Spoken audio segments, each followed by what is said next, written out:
Good evening, football fans, and welcome to Bishop Dwenger Football on the Saints Sports Network. We are broadcasting live from Charger Field on the campus of Carroll High School, where tonight the Saints take on the defending SAC champions, the Carroll Chargers. Before we get any farther, we'd like to begin with an opening prayer. Kevin? In the name of the Father, and the Son, and the Holy Spirit. Amen. Father in heaven, we ask your blessing on the game that these boys are about to play. Give each one of them the courage to play the game in a manner which by your words and our actions is pleasing to you. Let us enter into the competition in the spirit of sportsmanship and the respect for members of the opposing team. In your name we pray. Amen. Amen. In the name of the Father, and the Son, and the Holy Spirit. Amen. Thank you very much, Kevin. I'm Eric Pete, joined tonight by Kevin Burns. And with that, we once again welcome you to Charger Field, to Neon Nation. Tonight, the Saints taking on the Carroll Chargers. And Kevin, we're sitting at the 1/3 mark of the season. We're starting to figure out a couple things. Although this year with the non-conference schedule, it almost murkied the waters a little bit more than usual. I think we'll learn a lot about both schools tonight after this ball game. Yeah, for sure, Eric. Tonight's a pivotal game for both Carroll and Dwenger as they enter into the second week of SAC play. And the Saints got a tall order tonight. Maybe one of the better offenses in the SAC tonight. Certainly probably the best quarterback in the SAC. And we've got to put some pressure on him tonight, Eric, and give him some small windows to throw the ball to. And then on defense, we've got to really shut down the run game first.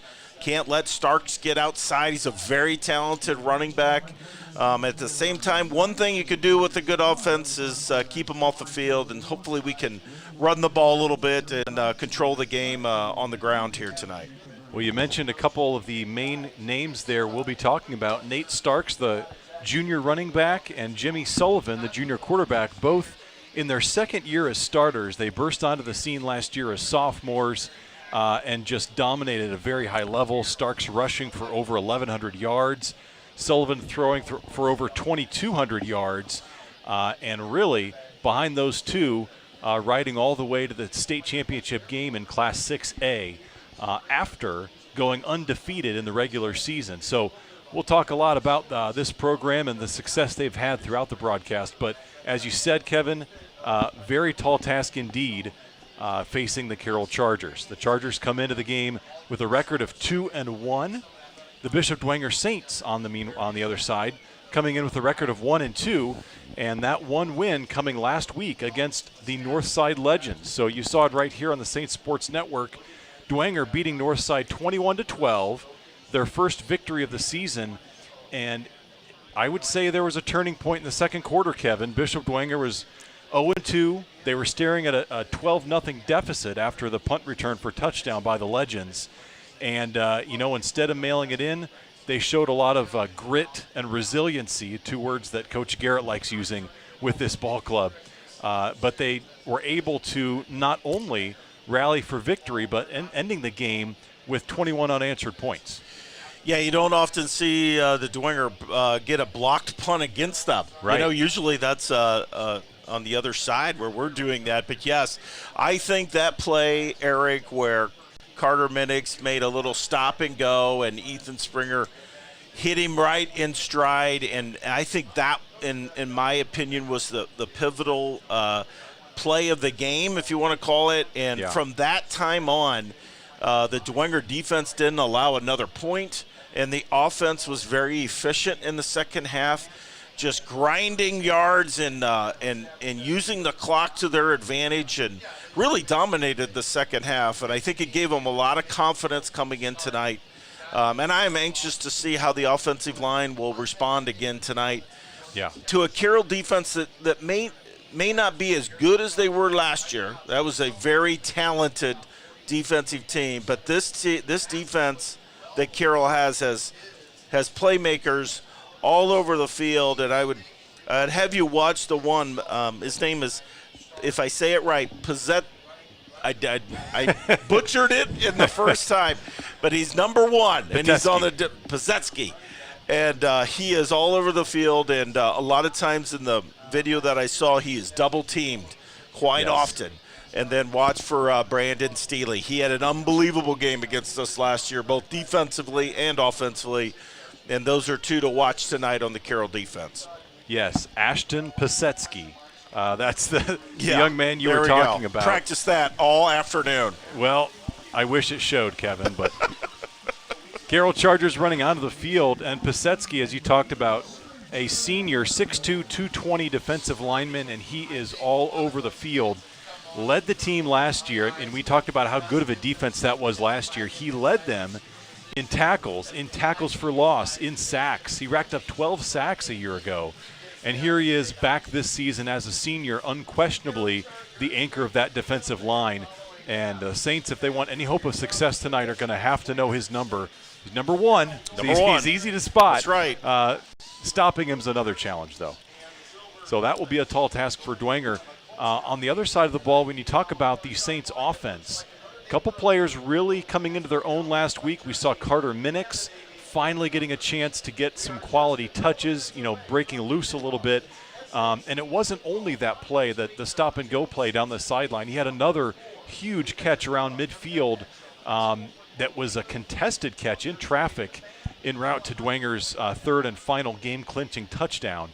And without that, the game would have been much tighter down the stretch. So we saw Minix able to break out. We also saw Toby Tippmann in the backfield getting his first start at running back on the season, and I think we saw effects immedately from his position in the backfield. Yeah, Toby played very well. It's over 100 yards in the game last week, and it was a big difference. The offensive line made some very nice holes, and again, that second half, they really controlled the ball with Toby running the ball, but Carter Minix has got to make some plays tonight, and he made some, again, penalties hurt us last year in this game, where we had some big plays that were returned because of penalties, but Carter Minix just have to have a good game, and look for the tight end Lehrman. I mean, we got to get him involved in the offense as well. Right. He's a big target, and we got to get him involved as well.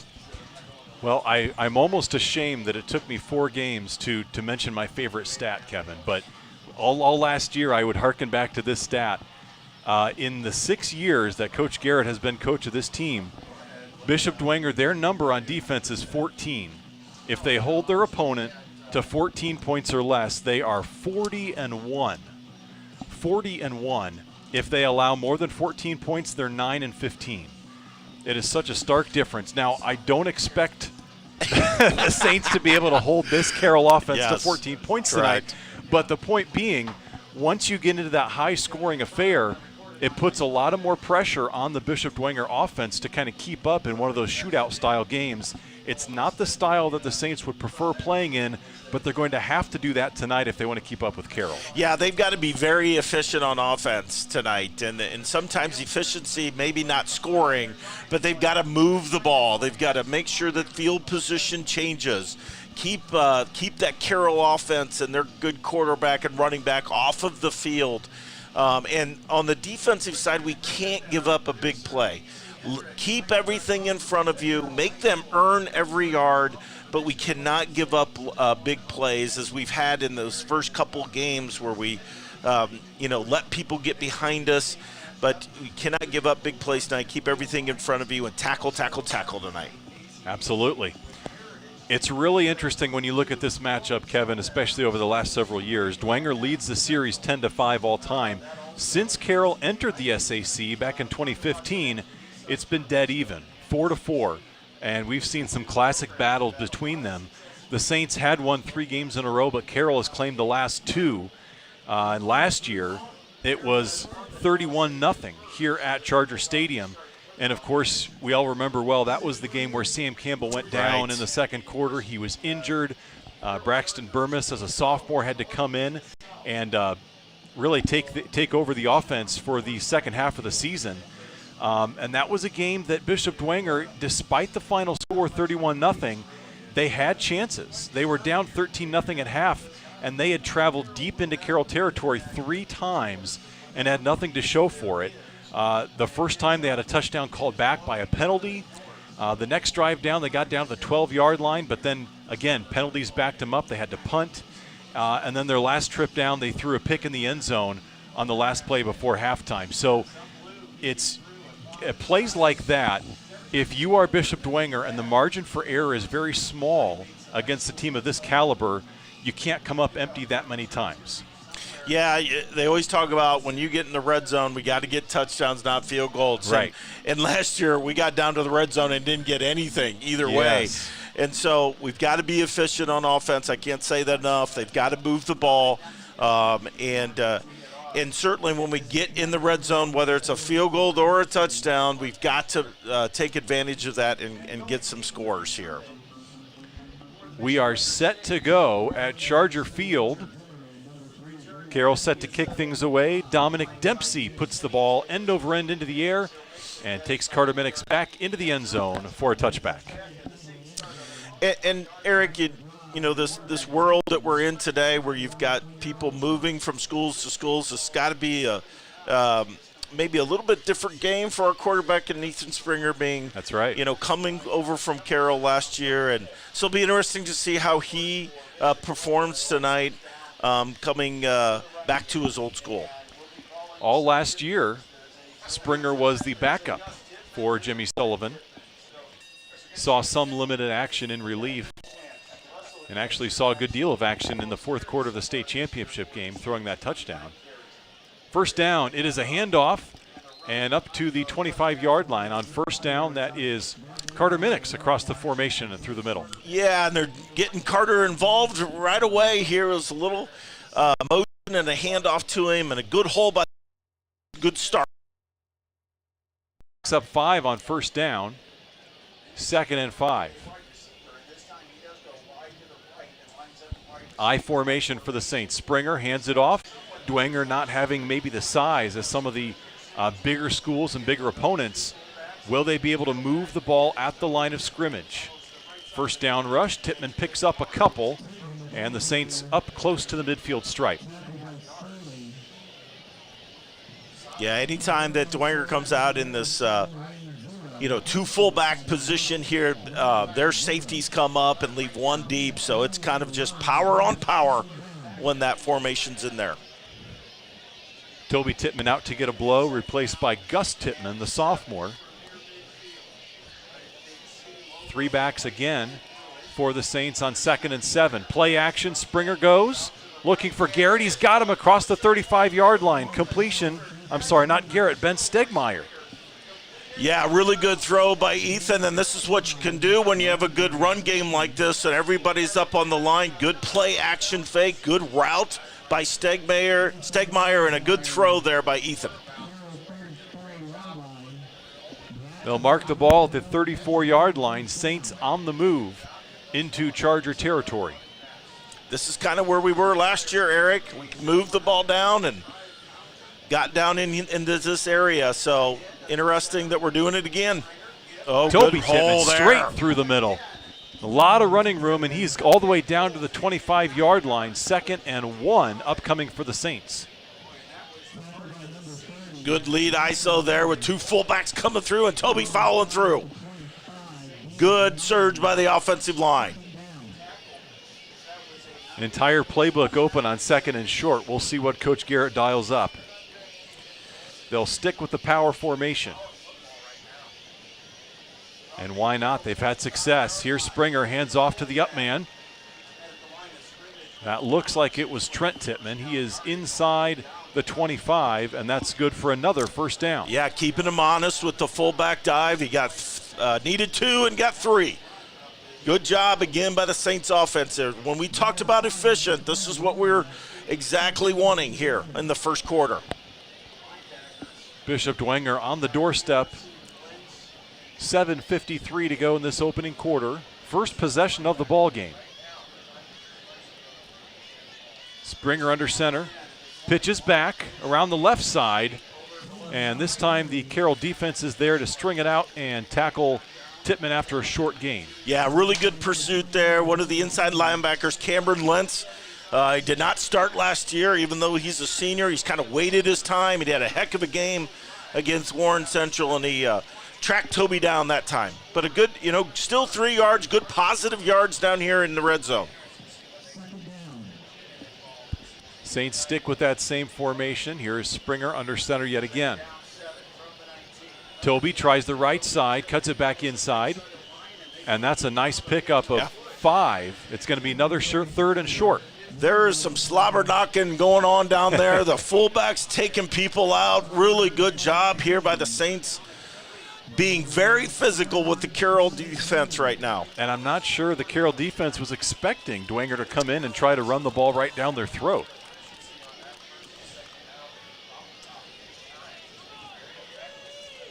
Third and a big 3. Play clock at 10.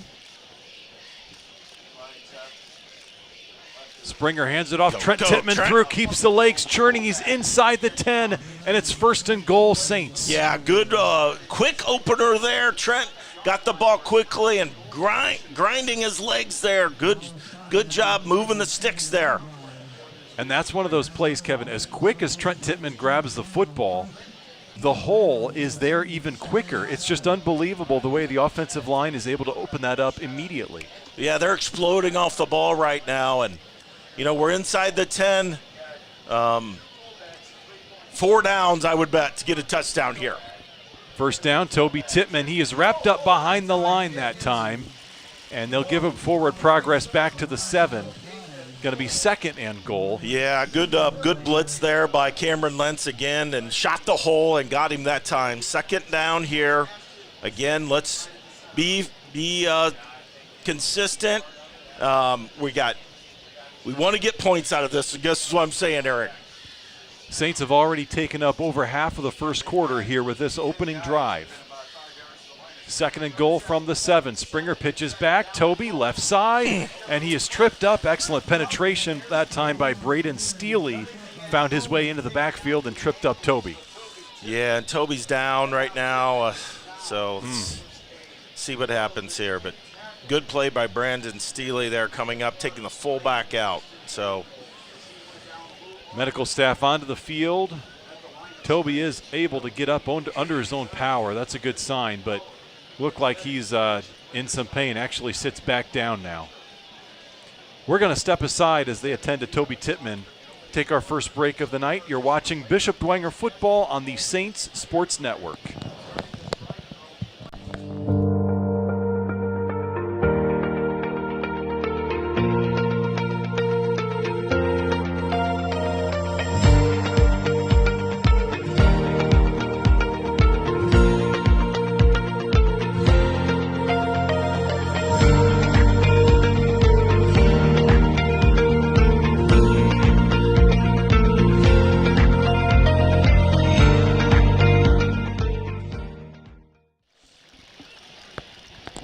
Back at Charger Field, Toby Tittman able to walk off the field, and we certainly hope he's going to be okay because he is the backbone of this Bishop Dwenger team.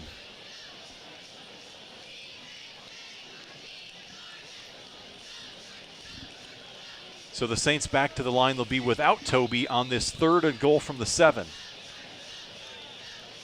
I formation, Springer still under center. They'll hand it off. Gus Tittman through the middle. He's going to hit the 5, and that's about it. Saints still electing to keep it on the ground. Made me wonder if it was 4-down territory, but instead it looks like they're going to bring out. No, I think you gotta, after being so successful there, you've got to get some points on the board and reward your offense for what happened here. Absolutely. So it's going to be a short field goal. Just 20 yards. It's Lucas Nguyen. Owen Zimmerman's the holder. The hold is down. The kick is up. Looks good. It is good. Good job. Saints offense. Saints on the board. 4:35 to go in this opening quarter. They take up almost 7.5 minutes off the clock, and they lead 3-0 here at Charger Field in the early going. We'll step aside. You're watching Bishop Dwenger football on the Saints Sports Network. Hi, sports fans. Sean McBride here, inviting you to try the barbershop experience. St. Joe Center Barbershop, located at the corner of St. Joe Center and Maple Crest, prides itself on professionalism, cleanliness, and a family-friendly atmosphere. In their third generation of family ownership, they have a combined experience of over 125 years. Give them a call at 485-6981. It's my barbershop of choice. That's St. Joe Center Barbershop at 485-6981. Back at Carroll High School, let's throw it down for the first time tonight to Sean McBride. Sean. Gentlemen, thanks very much. Glad to be with you tonight. That was a win right there. I know we only came away with 3 points, but a nice, long, sustained drive, only leaving 4 minutes and 35 seconds remaining here in the first quarter. That was a signature drive right there. I know it's only 3 points, but I'll take that win any night. Back up to you. Right you are, Sean. Thank you. Happy to have you on the sideline as well. Anytime you can keep Jimmy Sullivan and the offense on the sideline is a win indeed. This time they'll send the return man all the way back inside the 5. Now he tries the right sideline, got some space, sheds a tackler, cutting back inside, and finally taken down at midfield. Really nice return by Nate Starks.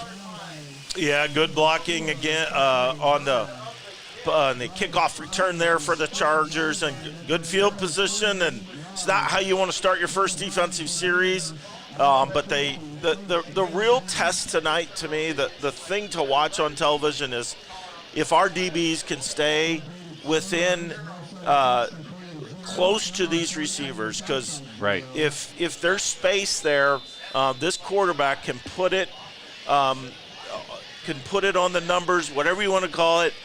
He's very good if he has space and they can get away from our DB. So that's a big test tonight to watch. 1st and 10 from the 50. Here's Sullivan, hands it off. Excellent good penetration job. There. The Saints take down Starks in the backfield. Yeah, this is one of their staple plays. Is Starks off the tackle hole there, and Trent Timmons just shut it down. Loss of 1 on the play, and it felt like even more than that, the way that there were a trio of Saints in the backfield. The other guy to watch for Carroll is their leading receivers, number 7, Hanson. He played a lot last year, and yep. If he gets one-on-one coverage, you can look for a deep fade. They love that pass. 2nd and 11. Here's Sullivan. Looks to go to the air, fires it down. He's got his man inside the 40, and cutting down. He stayed inbounds apparently inside the 20-yard line. Yep, and this is going to be the matchup all night is our DBs making good coverages, but then tackling. No yards right. after catch, and a good play by Hanson there by extending the play. Hanson Hafner picked up where he left off. 3 receptions for 54 yards last week. Here's a first down, quick rush through the middle. Nate Starks throwing his way inside the 10, and we've got a flag on at the end of that. Ferocious run by Starks. It looked like he was grabbing and throwing Saint defenders down in front of him. We'll check the flag. This Carroll offense has got a lot of tempo. They like to keep the tempo going fast. So you'll see a fast tempo there. You see the reception, then they get right back up to the line and run a good running play there. It is a face mask against the Saints. So they'll have to march that half the distance to the goal, and it's going to be 1st and goal Chargers. Carroll offense wasting no time and marching down the field, couple of chunk plays, and all of a sudden they're set up at the 4-yard line.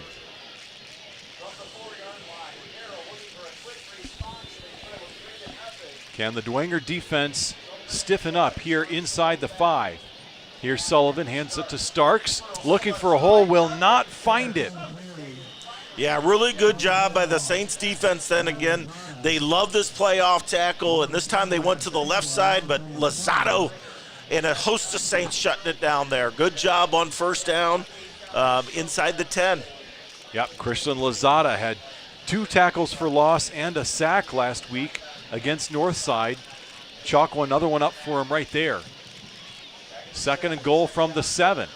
Sullivan looking to throw. Go. Saints get to him in the backfield. It's a sack by Nick Pelkington. Nick Belkington on a little, looked like a cross stunt there. No one touched him, and Jimmy Sullivan did not see him at all. A great sack, and brings up a 3rd and long here with the ball starting inside the 10. Yeah. It was down to the 4-yard line and back-to-back negative plays by the Carroll offense. Here is Sullivan directing traffic. He's got 4 wideouts.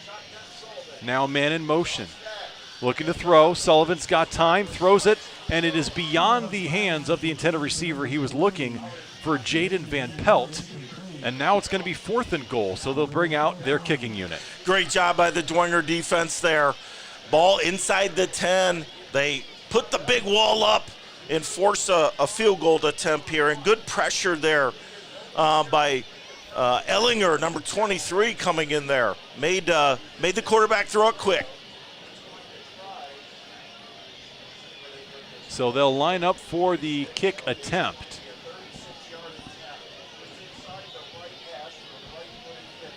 Here is the kick. It is up. And it is good. Lots of distance there. The kick through the uprights by Victor Barreto, the senior. And we are all tied up at 3 apiece here with 2:09 left in this opening quarter. We'll step aside. You're watching Bishop Dwenger football on the Saints Sports Network.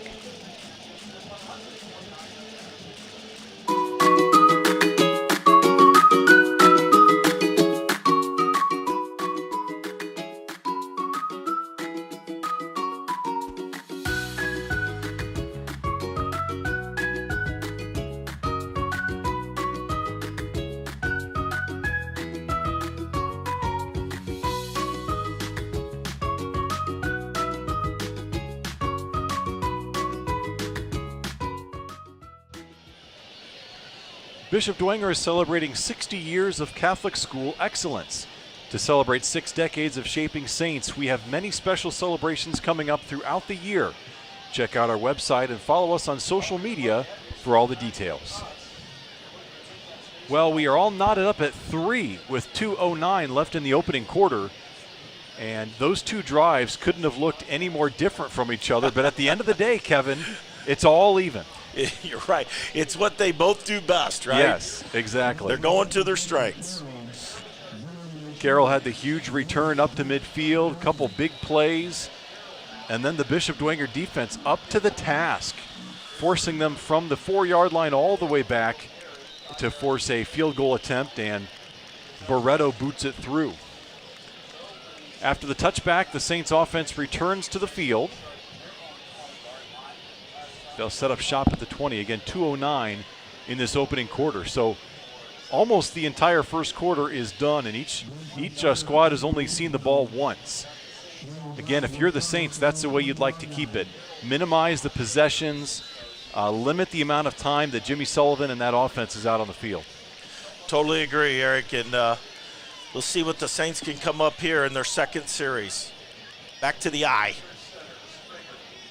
It's going to be Tittman, able to find a hole. Nope, he's down. He's calling him down. Yep, he is marked down. He's up to about the 24-yard line, so gain of 4. That was Gus Tittman. We have not yet seen Toby after the injury, so not sure on his status. It'll be 2nd and 6. Again, very manageable second down. Good yardage on first down. Very key to the game is getting good yardage on first down. The Saints have been doing that. I formation again. Springer. Play action, looking to get rid of the ball, but he will go down. Sacked in the backfield. That's big number 53, Brody Beeks, getting to Springer. Yeah, and this is just what the Saints offense, you just can't have this, good play action, but not enough time for Ethan to set up and even span the field there. Now this is a test. This is a real test for the Saints offense, 3rd and long. The Carroll defense is very good at rushing the passer, and so we've got to make good decisions here. O-line's got to give Springer some time so he can get those patterns out into the backfield. Able to find Tittman. Makes a couple men miss and gets up to the 18-yard line. Only a gain of about 2.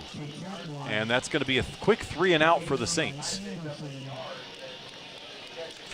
Yeah, we need a good punt here. Try to drive them back past the 50 here, and try not to allow any return yards.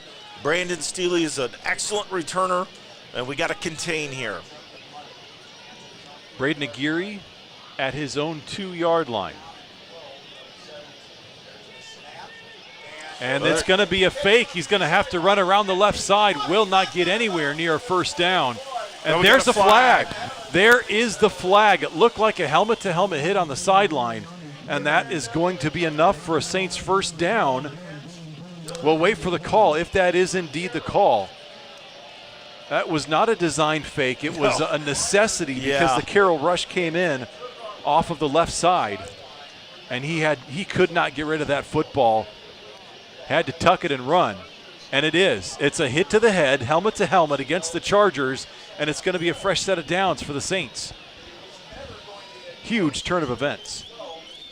Yeah, the Saints got a break there, and that punt would have been blocked, Eric, if he would have tried to punt it. Exactly. And he tried to do something with it, and a helmet to helmet will give the Saints a first down. That is the call.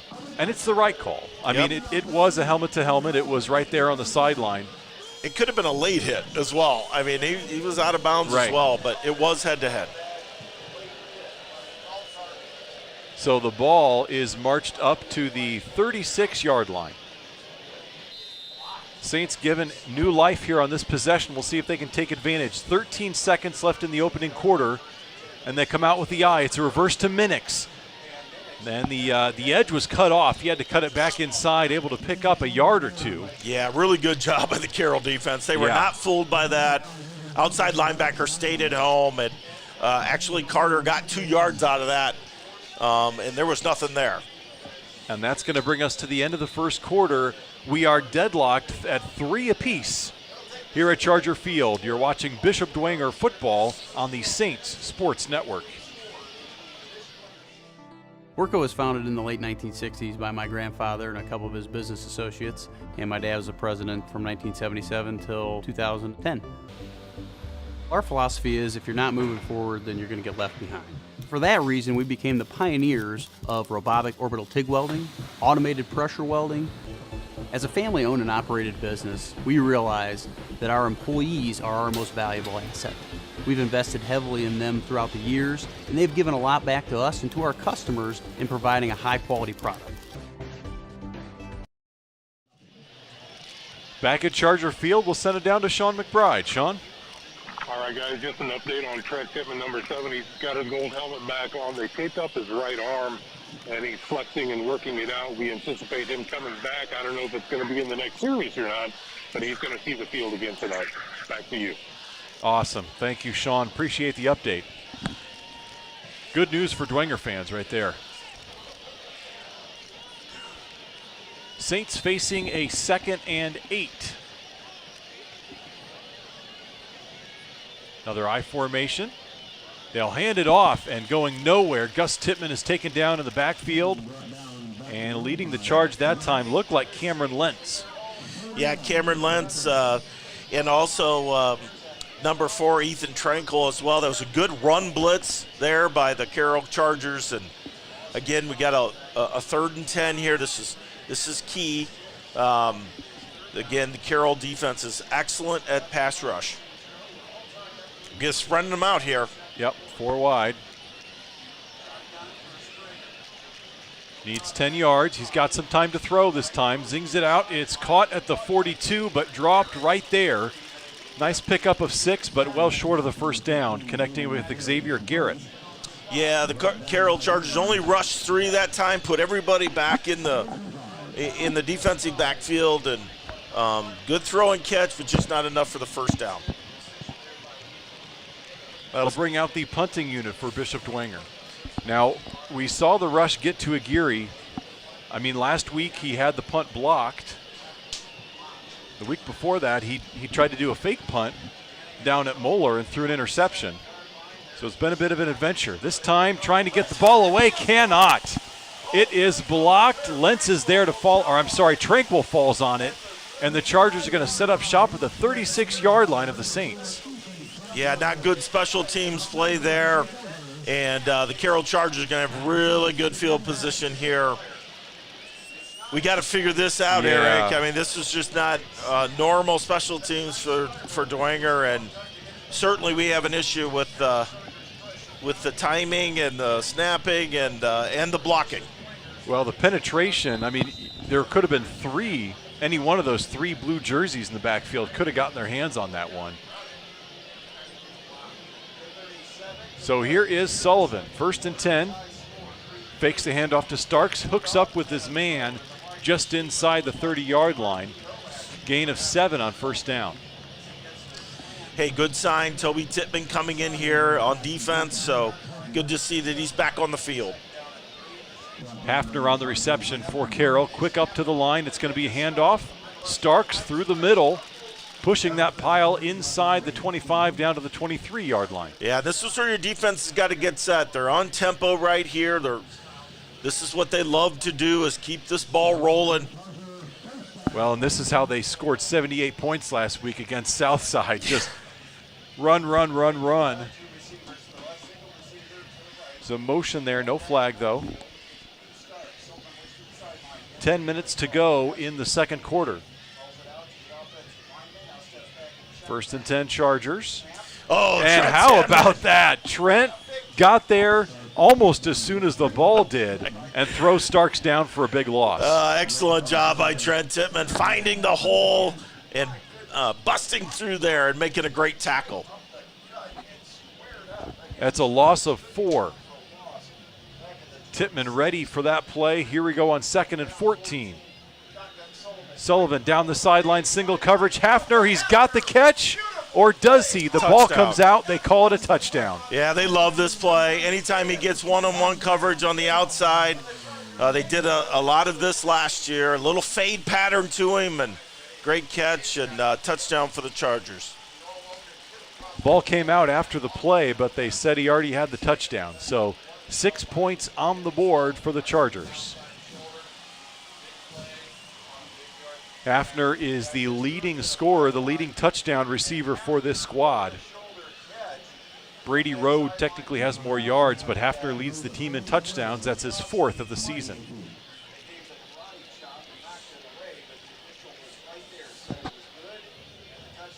Barretto out for the PAT.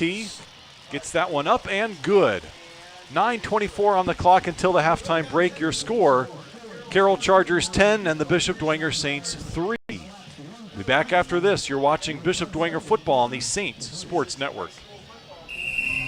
Some see a student athlete working on a shot. We see a powerful lesson in persistence. Some see a student preparing for success on an exam. We see a student athlete preparing for success in life. Proud to keep education in front of athletics since 1903. Back at Charger Field, join us for our 60th anniversary homecoming festivities. Don't miss food trucks, the Black Hawk helicopter, and post-game fireworks at the homecoming celebration when the Saints take on the Homestead Spartans September 15th at Shields Field. That is next Friday night. Homecoming night at Shields Field. Pumped for that one. It's going to be an awesome atmosphere and, of course, a great ball game as well against the Spartans. But before that, a big challenge tonight for the Saints against the Chargers. Carroll on the board with a touchdown, and they now lead 10-3. Kick is away. Minix is going to have a chance. No, it's all the way on the right side, so that's going to be O'Keefe on the return, and he's across the 20 to about the 24-yard line. Not bad starting position here for the Saints, and 9:18 left in this half, and to be honest, I think this is a key drive. Right. Just to move the ball, change the field position, but more than anything, try to run some clock off here and be efficient with your offense. Yep. Cannot give the ball right back to Jimmy Sullivan and company. So the Saints line up at the 24. Toby Tittman again. He is in action. Hand off to the fullback, and Trent takes it forward for a gain of about 4. Yeah, again, just a fullback dive there, quick hitter. And Trent grinding his legs out. Good job on first down. Now inside 9 minutes, 8:55 and counting in the second quarter.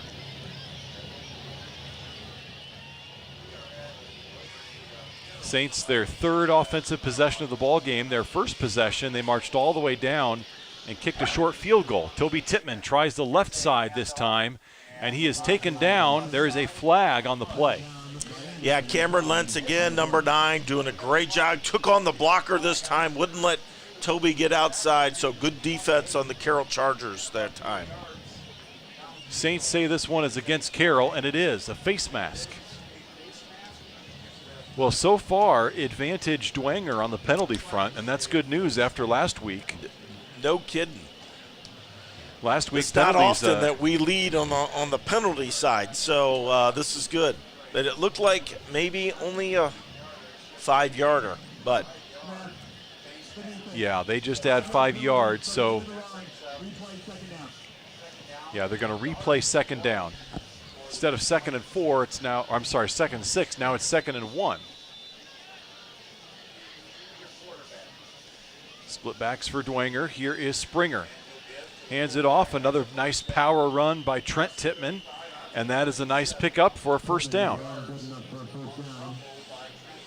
Yeah, Trent's just really running the ball hard tonight, and again, another quick hitter there. Different formation that time.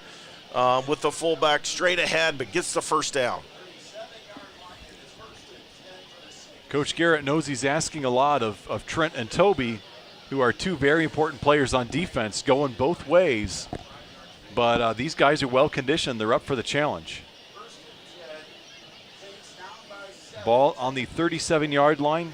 8 minutes left until halftime. Here's the handoff. Trent sheds a defender and then pulls his head down all the way up to the 45-yard line for a pickup of 8 on first down. Yeah, they're going to a split backfield, and then again, just no lead blocker, just a quick hitter to the fullback. And Trent made a nifty move in there and got 8 yards. Again, very efficient on first down. Really helps this offense.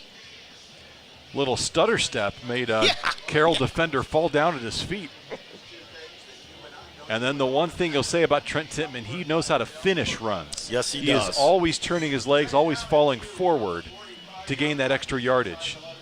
Now back to the eye. Here's Trent again, carrying the Carroll defenders up across the 48-yard line for another Bishop Dwenger first down. Yeah, very timely. Eric Carroll was coming with an outside blitz that time, and we went right up the middle. And again, really good job by that interior offensive line for the Saints of getting a push and letting Trent do the rest.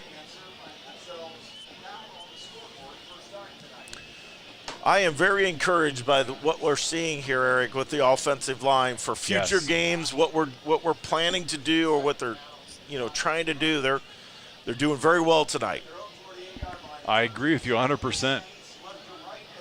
Full head of steam for Toby this time. He'll pile his way across the midfield stripe and gains 3 yards on first down. Again, good yardage on first down. Again, kind of opens up your playbook here. Right, that's what I was about to say. It's a matter of time before they go to a play action and look for Carter Minix. Right. They have kept things almost exclusively on the ground thus far in this first half. 6:22 on the clock until the halftime break. Minix is out to the top of your screen. Back in the I formation. Toby again. And this time a host of blue jerseys are there at the line. I saw your guy Pisetsky there. Yeah, I did too.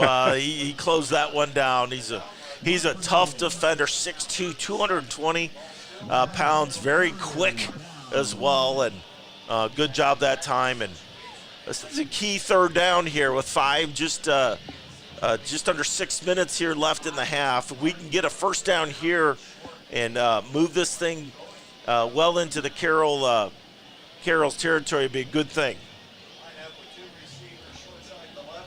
3rd and 7 Saints. It's going to be a wildcat for Carter Minix, looking for blockers. He is across the 45. It's going to be about 1.5 yards short, and a big decision for Coach Garrett. Yeah, I would suspect the way they've been running the ball, they'll try to get this. Right. And a little good option there of getting Carter involved in the wildcat. Right. Good yardage there. It's a good play. So Minix will step out, and they'll bring in Stegmeyer, trying to beef up the line a bit. It's going to be a big 4th and 1, although they need about 2. Play clock's down to 5. Power formation. Yeah, good timeout by Coach. I think time was running down there, and I think he just wanted to make sure that everybody's on the same page. That stops the clock with 4:48 to go until the halftime break, and we will take a timeout as well. You're watching Bishop Dwenger football on the Saints Sports Network. Some see a student athlete working hard in the weight room. We see a future leader learning there are no shortcuts to success. Some see a start to a swim meet. We see the starting blocks for life. Proud to keep education in front of athletics since 1903. Back at Charger Field, we'll send it down to Sean McBride. Quickly, guys, what I've noticed here at the beginning of the season so far is the conditioning of the Saints has really paid off. We saw it in the second half against Northside, but we're seeing it up front today of that offensive line. Back up to you. 4th and 1. Here come the Saints. It's going to be a handoff, and look at those white jerseys push the pile forward, and he is still. Now let's see, they come in to mark the ball at the 41, which is still a first down, but boy, they must have stopped his progress there, but his legs were still churning. He was still going, even after the whistle. Great job by the offensive line. That's a key play in this first half right there. Big 4th down by the Saints. Boy, Trent busted out of that pile. He was 5 yards beyond it. Love that kid. They already blew the whistle dead, but really, really impressed to see that pile moving forward. And it's going to be a 1st and 10 Saints. They're on the 41-yard line of the Chargers. Handoff on first down. Toby, though, cannot get free. Nice penetration there by the Chargers, especially by Evan Brubaker. Yeah, he's a sophomore playing on the defense tonight, and good job there, shedding his block and getting a good tackle. But we're under 4 minutes. Yep, 3:57 already. This first half is flying by. And if you're keeping track at home, Carroll has only touched the ball twice. So if Bishop Dwenger can eat up the rest of this first half and only keep 2 possessions, that's going to be a recipe for success. Here's Minix on the direct snap. Picks up about 5 yards. It's going to be 3rd and manageable for the Saints. Yeah, big hit there, but a good block by Trent on the outside and getting good yardage. And we're going to have another one of those 3rd and 5, 3rd and 6 plays here. Yep, big play upcoming. 3:15 to go. They'll take this snap inside the 3-minute mark. Saints churning out another long, methodical drive as they did to start this game. Their first one finished with a field goal. Can they get this one to the end zone and cap it off? 3rd and a long 4. Here's Springer, hands it to Toby. He's tripped up, falls forward. Looked like he had a hole there if he could have gotten past that first defender. He's going to be about 2 yards short of the first down. And again, this is 4th down territory. Doesn't matter what team you have in high school. Once you're inside that 40 to 30-yard line, you're going to go for it on 4th down. The good news is they only need 2 yards, and they've been picking up about 3 to 4 yards a pop.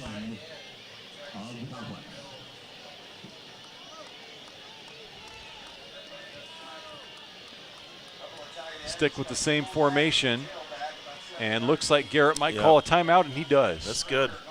I like it. 2:13 on the clock, and the Saints will come back after this timeout with yet another big 4th down upcoming, 4th and 2 inside Carroll territory.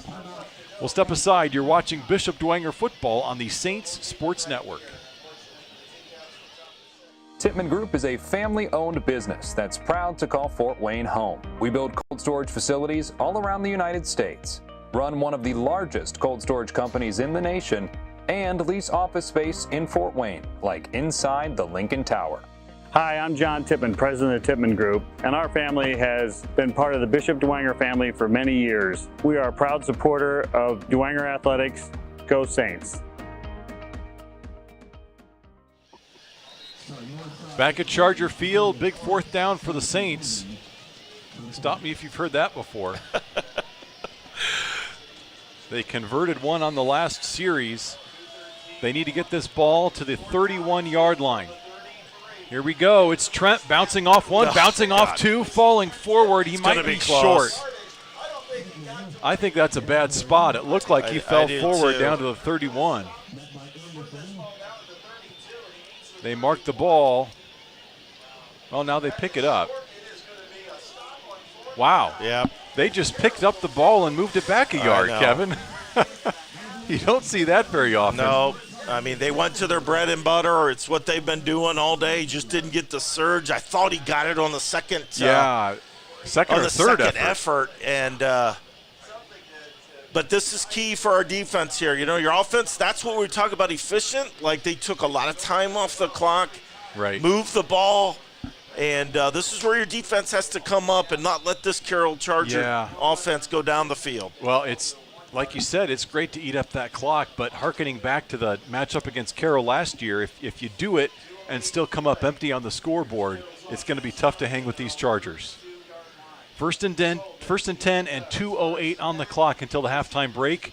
Spread formation. They'll hand it off to Starks, looking for the edge. And putting his head down, Trent Tippmann, very busy man tonight. I'm sorry, Toby Tippmann. Toby Tippmann, yep. Takes him down around the 35. Stops the clock at 2:02. Quickly back up to the line. They hike that ball with 25 still on the play clock. Sullivan looking to go deep. Defense is there. He's able to step up, elude the pressure, and then he goes down. Really good pressure by the Saints there. Trent Tippmann comes and swallows him up from behind, and you can't say enough about the motor of these guys. A lot of times when you see the defender get the initial penetration, the quarterback steps up and goes forward. Yeah. Sometimes they give up on the play, but Tippmann kept the pursuit coming and eventually caught him. Peter Thiel, number 54, was in there quick too, putting the initial pressure. 1:25 on the clock. Here's the quick throw. Tipped at the line, incomplete. It's going to be 3rd and 7. Really good job. Somebody got their paw up there. Couldn't see who it was, knocked it down. 4th down. It is 4th down. You're right. Now the tables turn, right? Now they punt. We get the ball back to end the half. $1:22 on the clock. So Carroll took less than a minute off the clock on that drive. And the Saints will send back 2 men, Minix and O'Keefe. They do get the punt away, low line drive, and no return for it, or no opportunity for a return there. Yep, no flags. Good. So the Saints get the ball at the 27-yard line, 1:13, and I believe 1 timeout left. So 1 timeout. We'll see how aggressive Coach Garrett is with the play calling here. But at the very least, you got some dangerous receivers. You might want to at least give it a couple chucks down the sideline here. Yeah, and here's what can happen with the 1:13 is you don't want to give this ball back. You want to end the half. Right. And you want to make sure if you do anything, you make Carroll use their timeout. So I would suspect that if you're going to pass this, I would run it first, see if you can get some yards, run some clock, and then go down then maybe take a shot down the field.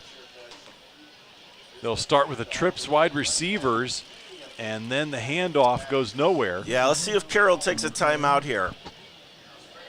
Toby Tippmann stopped for a loss of 1. Saints quick back up to the line. We're inside a minute now, 55 seconds, 54. I think we can take our time here and take this, what we've done great here, and not try They'll to make snap it. Immediate pressure, Springer runs out of there, tosses it down the sideline, has a man. It's Minix across the 50, the 40. Big hit. He is blown up at the 46-yard line. But a completion there for a first down, 41 seconds. The clock is stopped momentarily for the first down. Yep, really good. Ethan eluding the pressure and making a nice throw there. And Minix did a great job when he saw his quarterback flushed out of just going vertical and making himself available.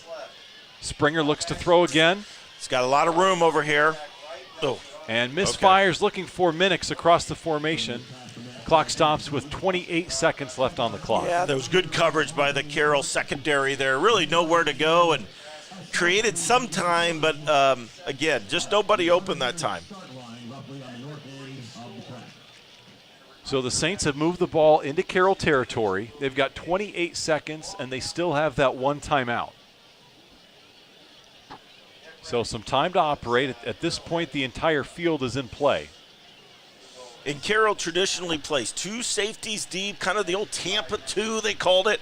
And the middle of the field typically can be open, so here comes a double reverse. Minix thought about throwing. Instead, he'll tuck it and run. Picks up about 6 yards, gets out of bounds.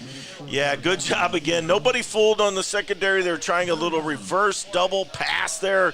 Lehrman was going down the sideline, but great coverage by, again, Steely down there. He's a pretty good defender back there, Eric. Yeah. Very good defender. So 3rd and 4, 22 seconds on the clock. Saints go 5 wide. Nobody in the backfield with Springer. Looking to throw, left side. He's going to tuck it and run. Good. Got the first down and then some. Ethan. Still on his feet. He's got some blockers across the 30, 25, 20, and is able to get out of bounds. I believe so. He is at the 20-yard line. Beautiful job by Ethan Springer and eluding the rush, and then all of a sudden being a scrambler. Wow. Took a shot by Braden Steely as he got to the sideline, so he paid the price for that run. But he got the Saints down to the 20, 10 seconds on the clock, and the Saints still have a timeout. If you're the Saints, do you take a shot at the end zone here, or do you try to get 10 yards, call the timeout, and kick the field goal? Yeah, I would at least take one shot to the end zone. You might have time for one shot at the end zone and then the field goal, but if you're close enough. Can't take a sack. Springer fires it. Jump ball for Lehrman, and that one's out the back of the end zone, incomplete. Yep. Only 5 seconds off the clock. Now you got 5, and I think you're going to try a long field goal. And I'm okay with taking a shot. I mean, you're playing one of the best offenses in the city, and you got to try to potentially get a touchdown there, and you threw it to your big guy, and yeah, if we get some points out of here, that'd be excellent. And we've got a timeout. Let's check in with Sean McBride.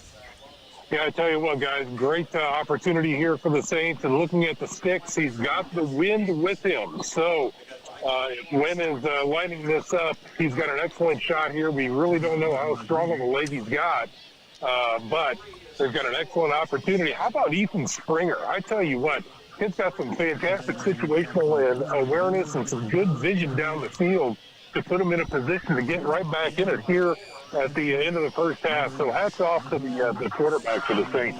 Yeah, I'll second that, what you said, Sean.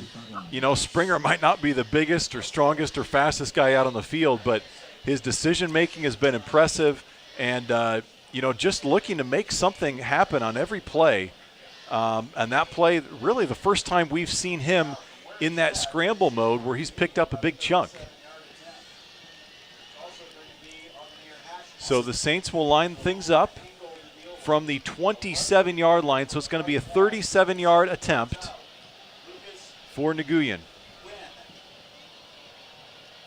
He certainly has the leg from the practices that I've seen, and now maybe Carroll's taking the timeout. They'll try to ice the kicker here. And we'll keep it right here. Just want to thank you folks for checking us out on the Saints Sports Network, your home for all things Dwenger when it comes to athletics. Reminder to follow us on social media, subscribe to us on YouTube. We're also on Twitter. If you're interested in commercial placement and advertising opportunities, call the Bishop Dwenger Development Office. That's 496-4706, 496-4706. So the Saints hope to convert on this field goal, and if you go into the locker room down by 4 at Carroll, hard to imagine a better scenario playing out for the Saints than what we've seen in this first half tonight. And how about this stat? The Carroll offense has only had the ball 3 times. Yep. And they've scored twice, and we've stopped them once, but Right. they've only had it 3 times.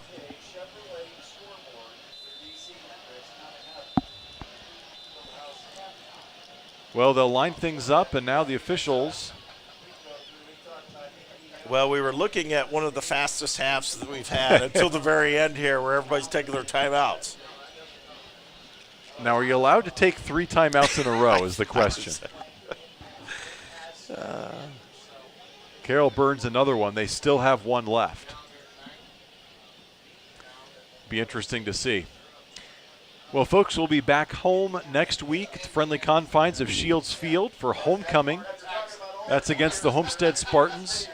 And, of course, Bishop Dwenger, in addition to all the festivities, they've got the new Jumbotron. If you'd like to secure some space on there for some ads, again, call our development office. The Jumbotron, just one of the many things. If you are a Bishop Dwenger fan or alumni, and if you've yet to make it out to a game at Shields Field this year, this would be a good night to check it out.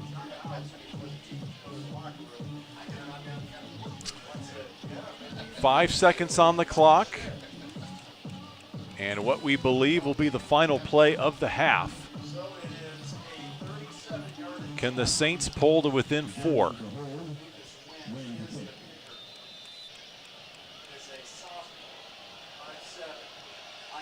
$27-yard field goal attempt. Here's the snap. High snap. Kick is up. It is long enough. It is good. Oh, way to go, Lucas. 37-yarder. Lucas knocks it through, and we are going into halftime with a score 10-6. Coach Garrett out on the field high-fiving his players, and the Saints are hanging with the Chargers here tonight at Charger Field, 10-6 after 1 half of play. We'll step aside, be back with our halftime show. You're watching Bishop Dwenger football on the Saints Sports Network.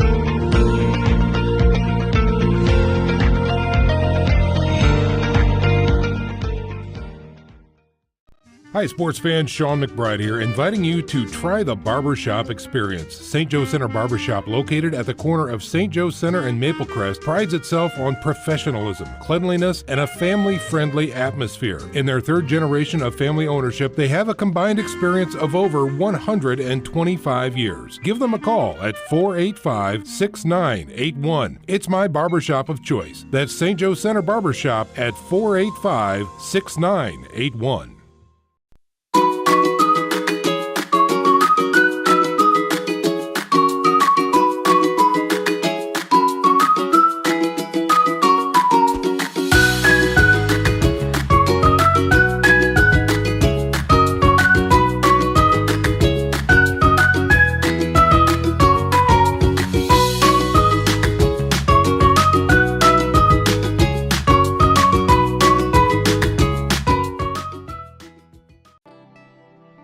Worco was founded in the late 1960s by my grandfather and a couple of his business associates, and my dad was the president from 1977 till 2010. Our philosophy is if you're not moving forward, then you're going to get left behind. For that reason, we became the pioneers of robotic orbital TIG welding, automated pressure welding. As a family-owned and operated business, we realized that our employees are our most valuable asset. We've invested heavily in them throughout the years, and they've given a lot back to us and to our customers in providing a high-quality product. Some see a student athlete working on a shot. We see a powerful lesson in persistence. Some see a student preparing for success on an exam. We see a student athlete preparing for success in life.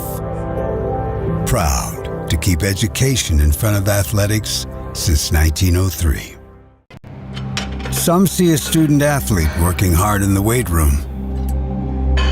We see a future leader learning there are no shortcuts to success. Some see a start to a swim meet. We see the starting blocks for life. Proud to keep education in front of athletics since 1903. At Indiana Farm Bureau Insurance, we're not just good at insurance. We're good at Matt's one-car, two-bedroom apartment with a home office/home gym insurance. We're good at Nick's SUV and farmhouse with a remodeled kitchen/art gallery insurance. And we're good at the Wilbur suburban home with the two-car garage/rehearsal space insurance. Have you seen my hockey socks? Have you checked your sock drawer? Start with Indiana Farm Bureau Insurance and stop knocking on wood. Halftime here at Charger Field, 10-6. Carroll on top of the Saints.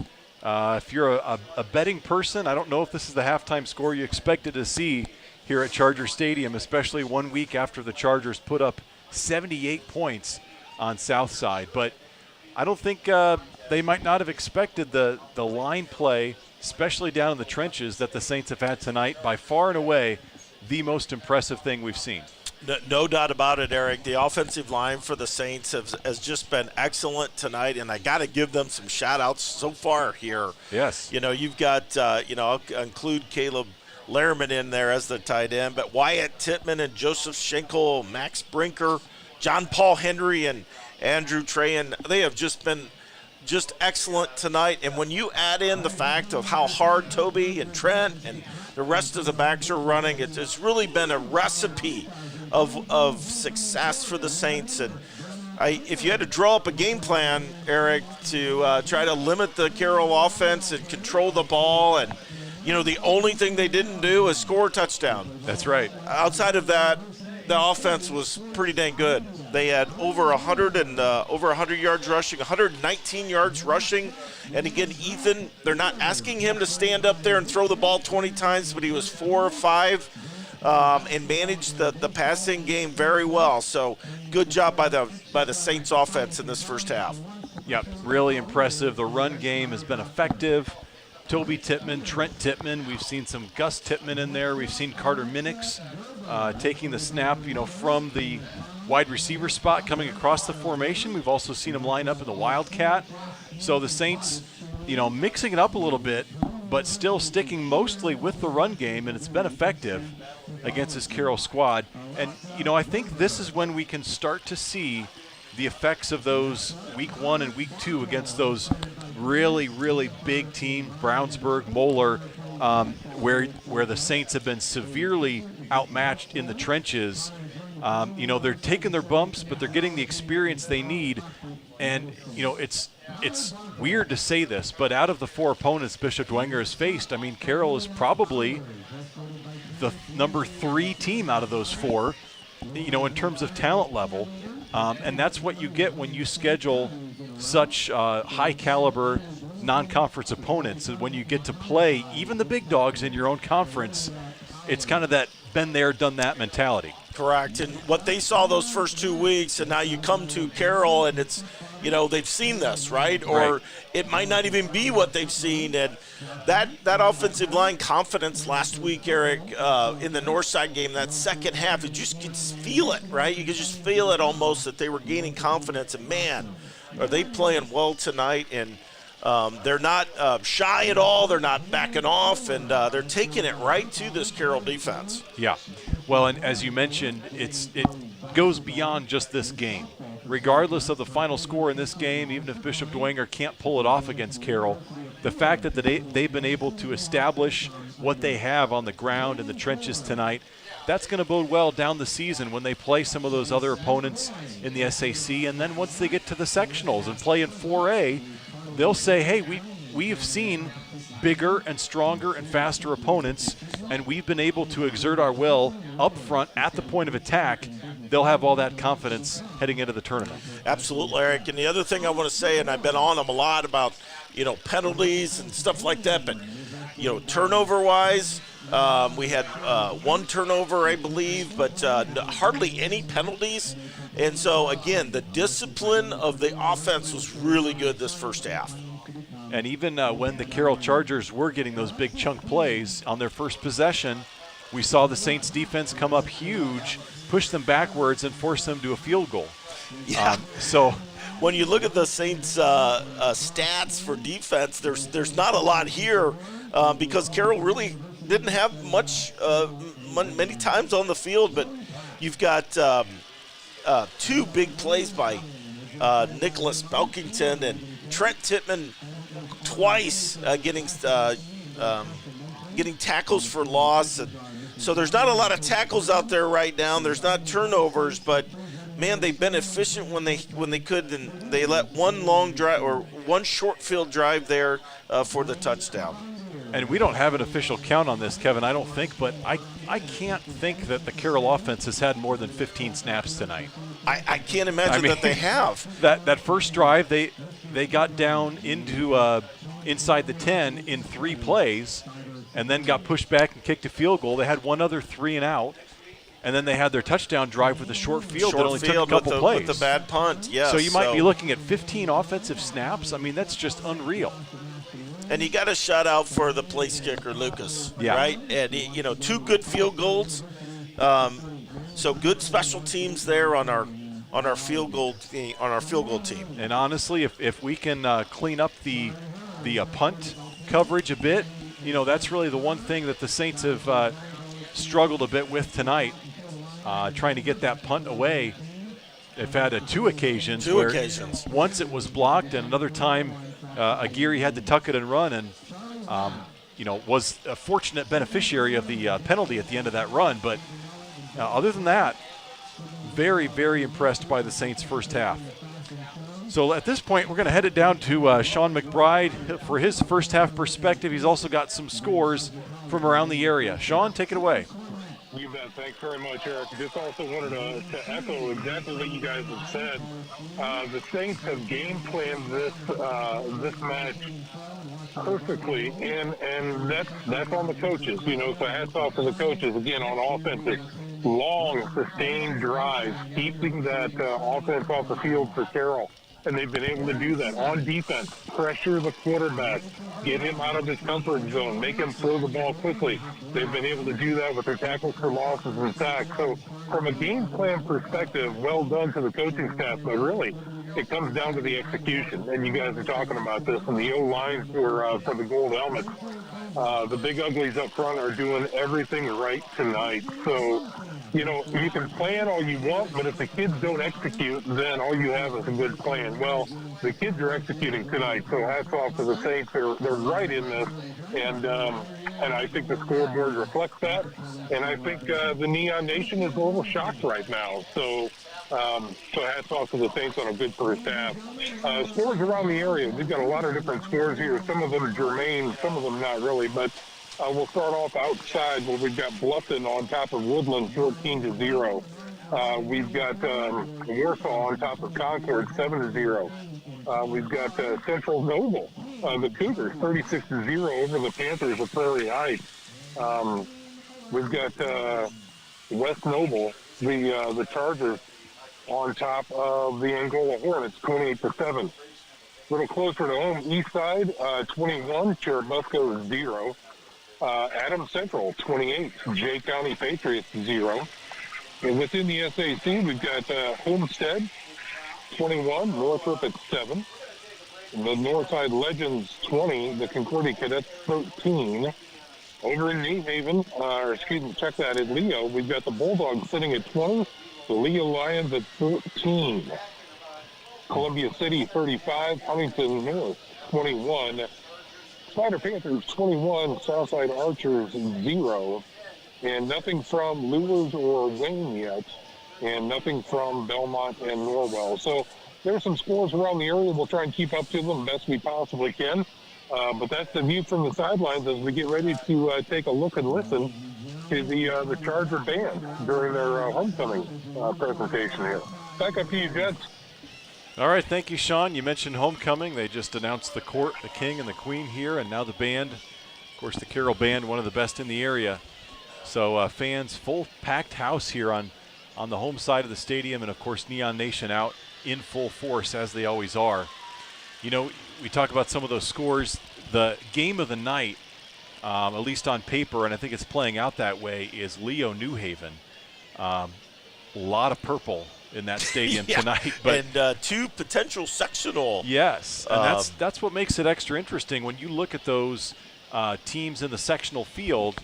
In sectional 19, Class 4A, Leo, New Haven, and East Noble right now are all ranked, you know, in the top 15, 20 teams in Class 4A.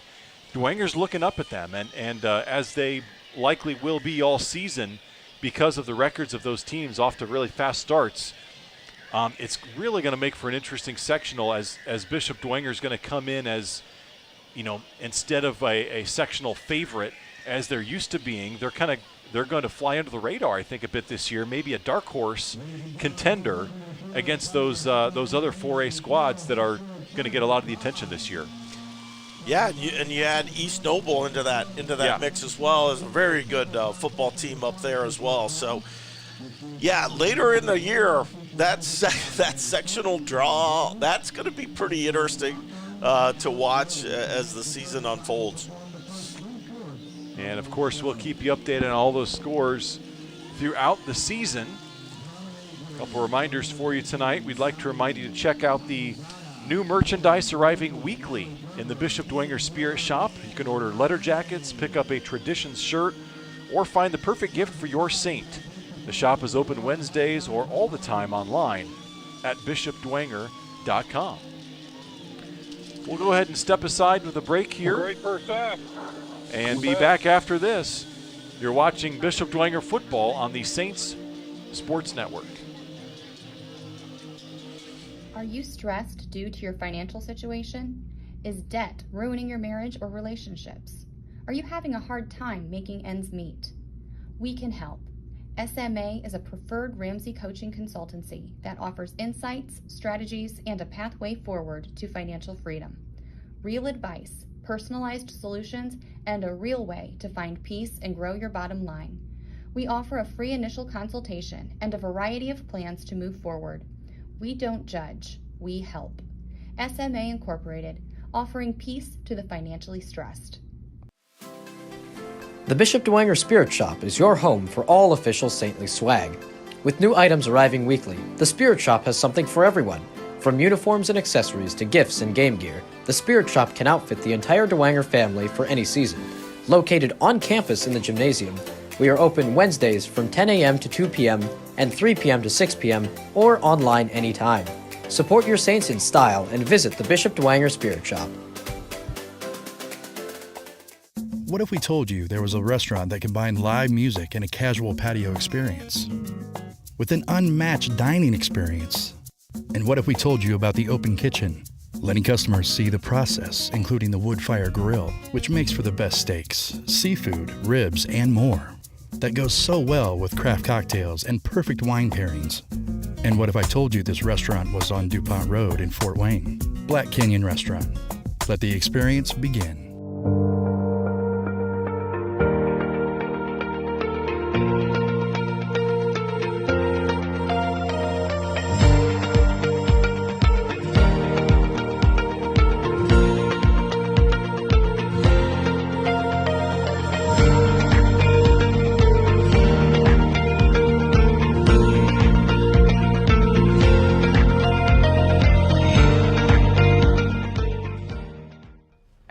Farm Bureau Insurance, we're not just good at insurance. We're good at Emma and Jake's just baby-proof their 2-bedroom bungalow to prepare for baby number 1 insurance.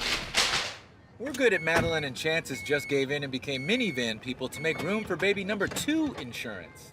And we're good at Gabby and Nate's just moved to a house with a bigger backyard to welcome fur baby number 3 insurance. Start with Indiana Farm Bureau Insurance and stop knocking on wood.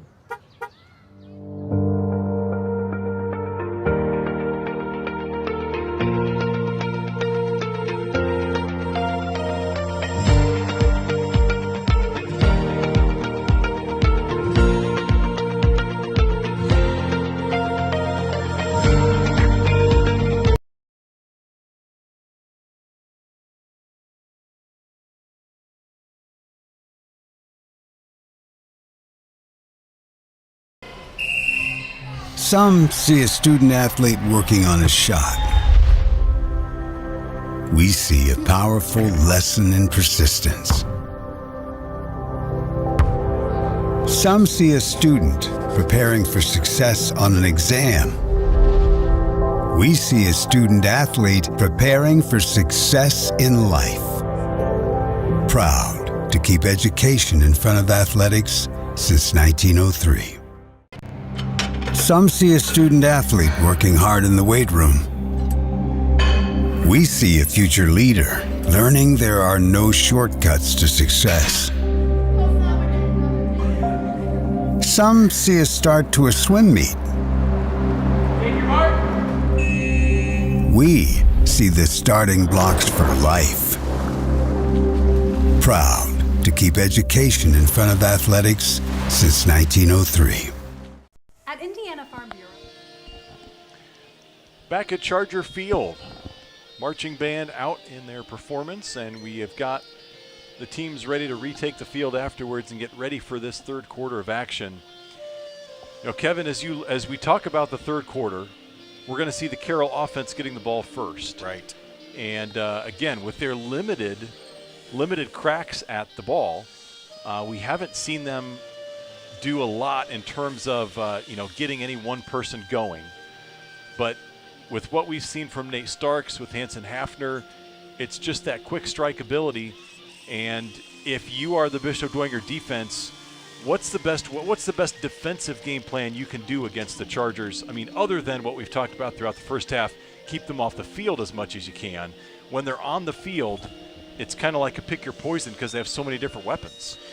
Yeah, and the first thing would be is to keep the field position in their favor. So the first time Carroll got the ball, they returned a kickoff, and they got all the way down to the 50-yard line. So field position is big, but what they have done really well is they have timed their blitzes very, very well. They have had a very good game plan on when to blitz, when not to blitz, and even on the run plays, they've done a phenomenal job of that, and they've got to keep them off balance with that stuff. If there was one thing that was maybe question mark with Carroll is their offensive line. They're not as big as they were last year. They had some seniors graduate.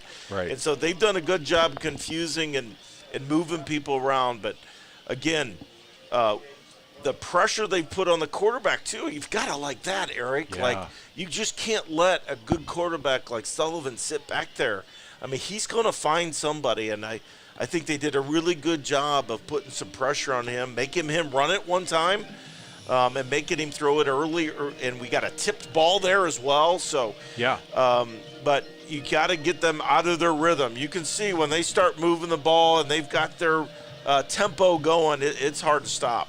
Yeah, Sullivan particularly. I mean, here he is, only in his junior season, but has already established himself as you said, probably the most talented quarterback in the SAC, if not all of Northern Indiana. Right now, he is, when you talk about his pedigree, he's listed as a 3-star recruit. He's number 14 in the state of Indiana for the class of 2025. He's the top-ranked quarterback in that class in the state of Indiana. So far, he's gotten a number of MAC offers. I think 7 different schools in the MAC, including Ball State, have offered him, as well as one Big Ten school, Minnesota, and probably some more Big Ten schools will be following suit here in the coming weeks, if not this year, next year. But he's already very, very accomplished with what he's done on the field. And as we said, he's got a lot of weapons. So we'll see how he can continue to progress as a quarterback. He's only completing about half his passes this year. But again, Carroll's been up against some stiff competition early on in the season, starting with Hamilton Southeastern. And that, of course, was a loss. And then a narrow victory over Warren Central. I mean, those teams have some big boys. Oh, yeah. In the Warren Central game, they had 2 defensive ends there that are extremely quick, big, and agile, and they were constantly putting pressure on the quarterback during that game. And so they had to navigate a little bit through that piece. And, he just throws a beautiful ball. We saw one here tonight. I mean, the long touchdown pass They had a step on us, but, man, he put it he's just a beautiful ball and puts it right in the breadbasket, as they used to say in the old days. He really is good about hitting windows, and he's really a joy to watch, actually. He is. Well, what all is at stake tonight, Kevin? We've got Coach Garrett going for win number 50 tonight. If he's able to pull it off. That's a good stat, Eric. He's 49-16, but his next victory will be win number 50. Couldn't think of a better opponent, better environment to do it in than this game against Carroll, if he's able to pull it off. Also on the line, Carroll has just been on this streak in the SAC against conference opponents. They've won 19 in a row against conference teams. If you look back to the beginning of the 2021 season, in the opening game, in fact, it was their debut game in this stadium, they lost to Lures 38-31. That was when Carson Clark was a senior, and they were co-SAC champs. Yeah, great very, Lures very team. good. Yep.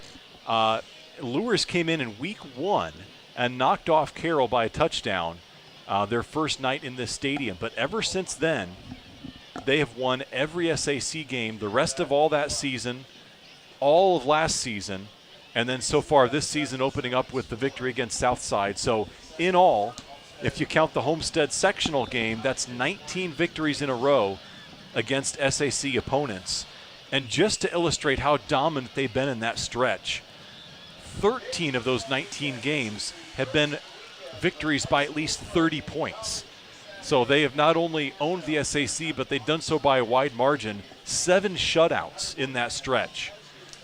And so Bishop Dwenger is they're up against quite the tall task here tonight, but so far through one half of play, they are hanging with the Chargers. So just a couple fun numbers to throw at tonight, some streaks that are on the line. Yeah, that's interesting. And Coach Dinan, you got to give him, it's his 14th year. Yes. And, what he's done here is really built a tradition. And them going to the state final last year, I know they didn't win it, but going there really, gave this program a huge boost. Right. That they can win in 6A. It's becoming one of the bigger schools. It might surpass Homestead here in the next couple years with the number of kids that they have here. But he's building that tradition, and people want to come to the game. They want to be part of this program, and he's done a phenomenal job of building that tradition. Yeah, that hurdle that had yet to be cleared coming into last season, no Area 6A team had ever won a regional championship, and Carroll was able to do that. They not only won the regional, and they did so in quite dramatic fashion against Lafayette Jeff. If you remember that game, they won by a single point. The game they were down by a couple touchdowns early. They came back, they had the go-ahead touchdown, and then they had that game-saving interception inside the red zone. That was the regional championship, and then they topped that off in semi-state, knocking off Hamilton Southeastern, number 1 in the state, mind you. Huge. That was a great game. Yeah. And that earned them the trip to state, and of course they ran into the buzzsaw that is Center Grove. Right. 3 state titles in a row in Class 6A. But nevertheless, you said it there, Kevin, just the levels of success that they have reached, particularly in the last couple of years, has elevated this program to another level. And this season, it's really only the question, are they the class of the SAC or is it the Snyder Panthers? And we're going to find out next week when they play each other. That's going to be a big one. And honestly, Kevin, I didn't say at the beginning of this broadcast, but there was a part of me that wondered if Carroll was going to be looking ahead to that Snyder game, if that was going to affect their game against Dwenger at all tonight. Well, it might have the first half. It's always hard to tell. You're talking about 17 and 18-year-old boys, right? Right. So it very well could be. But excited for this second half here and see how the Saints, regardless, it's a big SAC game tonight for the Saints as well. And if they were to pull this one off, that would just give them a heck of a boost. And, so we'll see what happens.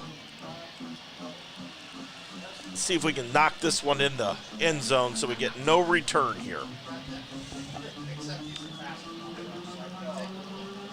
Third quarter is underway.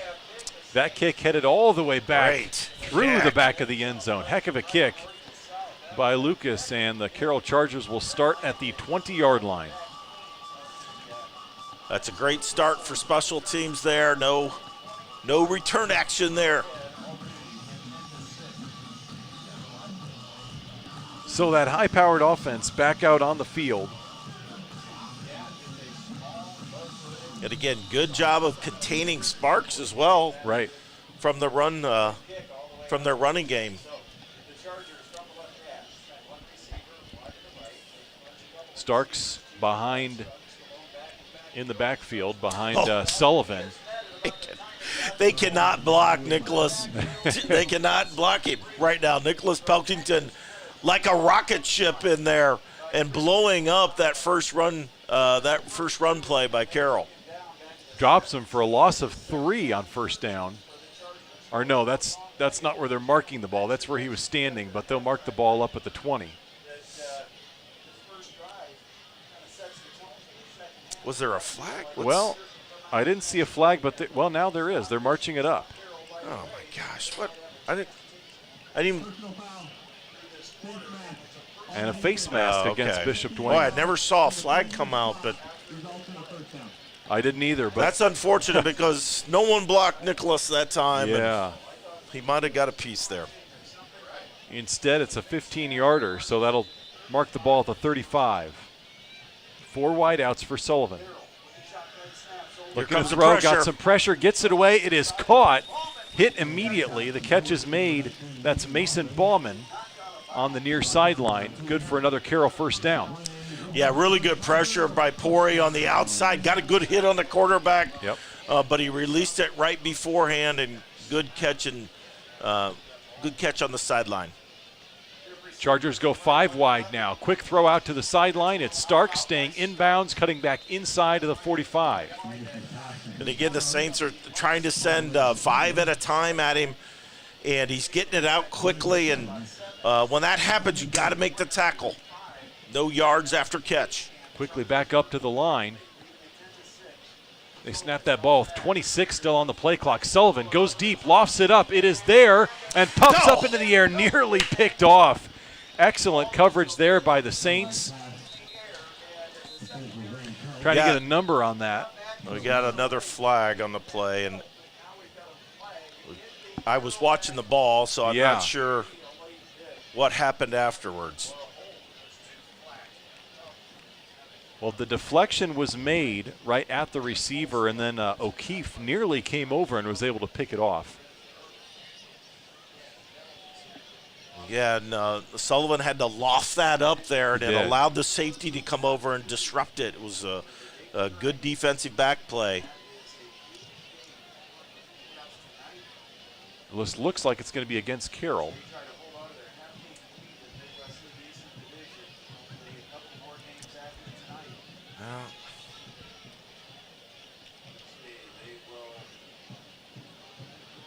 So I still don't know what's going on. Yeah. Well, the original line of scrimmage was the 45. That's where they're standing right now.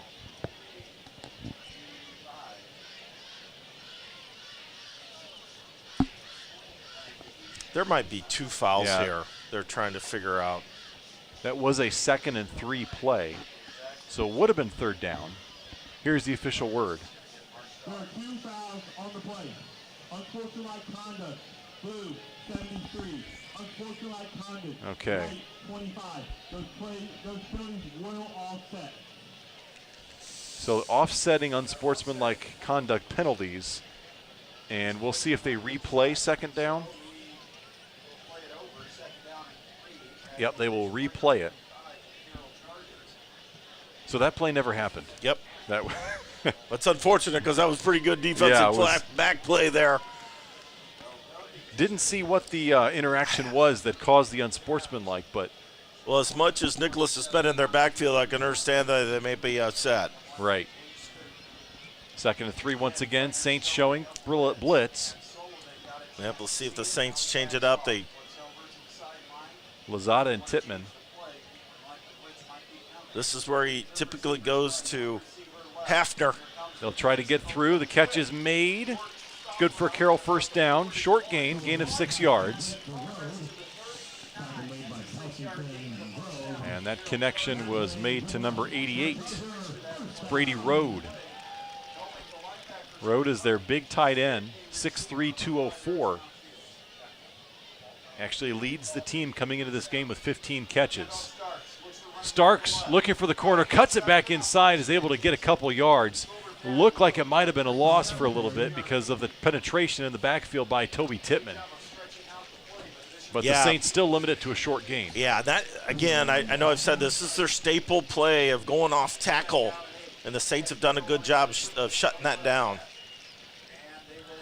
Second down, Sullivan wants to go deep. He's got a man. It is caught at the goal line. That's a Carroll touchdown.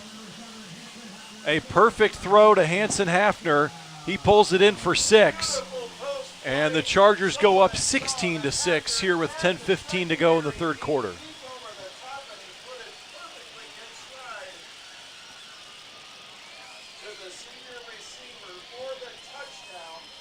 Well, Sullivan's accuracy and touch on display on that play for sure. Yeah, but it's hard as a DB being one-on-one. You got a really good top receiver in the SAC and a top quarterback, and good connection there. PAT is up and good. That makes it 17-6. 10:15 to go in this third quarter. We'll step aside. You're watching Bishop Dwenger football on the Saints Sports Network. The Bishop Dwenger Spirit Shop is your home for all official saintly swag. With new items arriving weekly, the Spirit Shop has something for everyone. From uniforms and accessories to gifts and game gear, the Spirit Shop can outfit the entire Dwenger family for any season.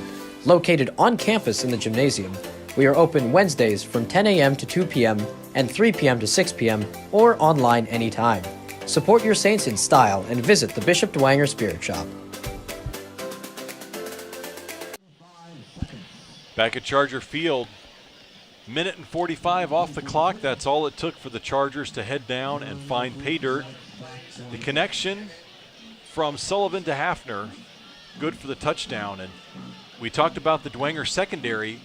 They were up for the task last week against Northside, going against 2 Division I receivers in Tay Johnson and Jamari Pearson. They limited for those 2 receivers for a combined 10 catches for 67 yards. So big credit to Brady O'Keefe and Max Carey last week. Tonight, however, Hanson Hafner has been able to get behind the Dwenger defense on a couple occasions, and that time made him pay. Let's see if we can get a good return here. Brady O'Keefe. O'Keefe follows some nice blockers and takes it up to the 28-yard line.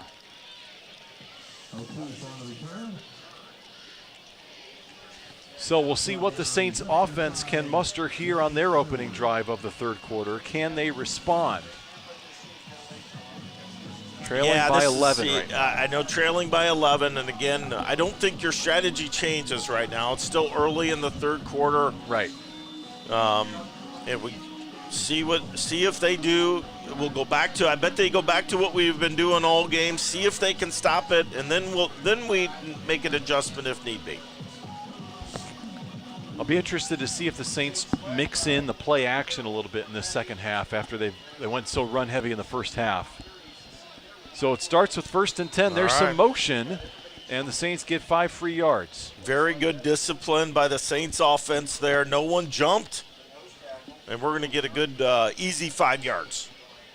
1st and 5 from the 34.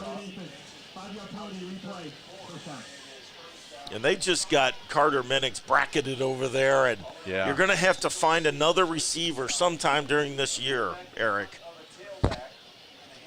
Hand off Toby Tittman. He's got some running room, follows some blockers. He's up across the 40, and a pickup of 6 yards is another Saints first down. Yeah, again, offensive line taking control. Toby wasn't touched until about 5 yards down the field. That's the thing about it. Nice holes there created by the O-line. 10 minutes to go in this third quarter. And the Saints moving the chains.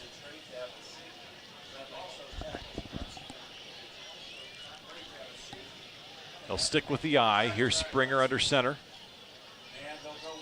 Reverse, Minix again, nowhere to go, but spins his way out of the backfield and is across the 45. Minix just has those endless moves. I mean, Carroll couldn't have played that any better, right? They stayed at home, and Carter just made a spin move there. Really nifty job. Got 5 out of nothing.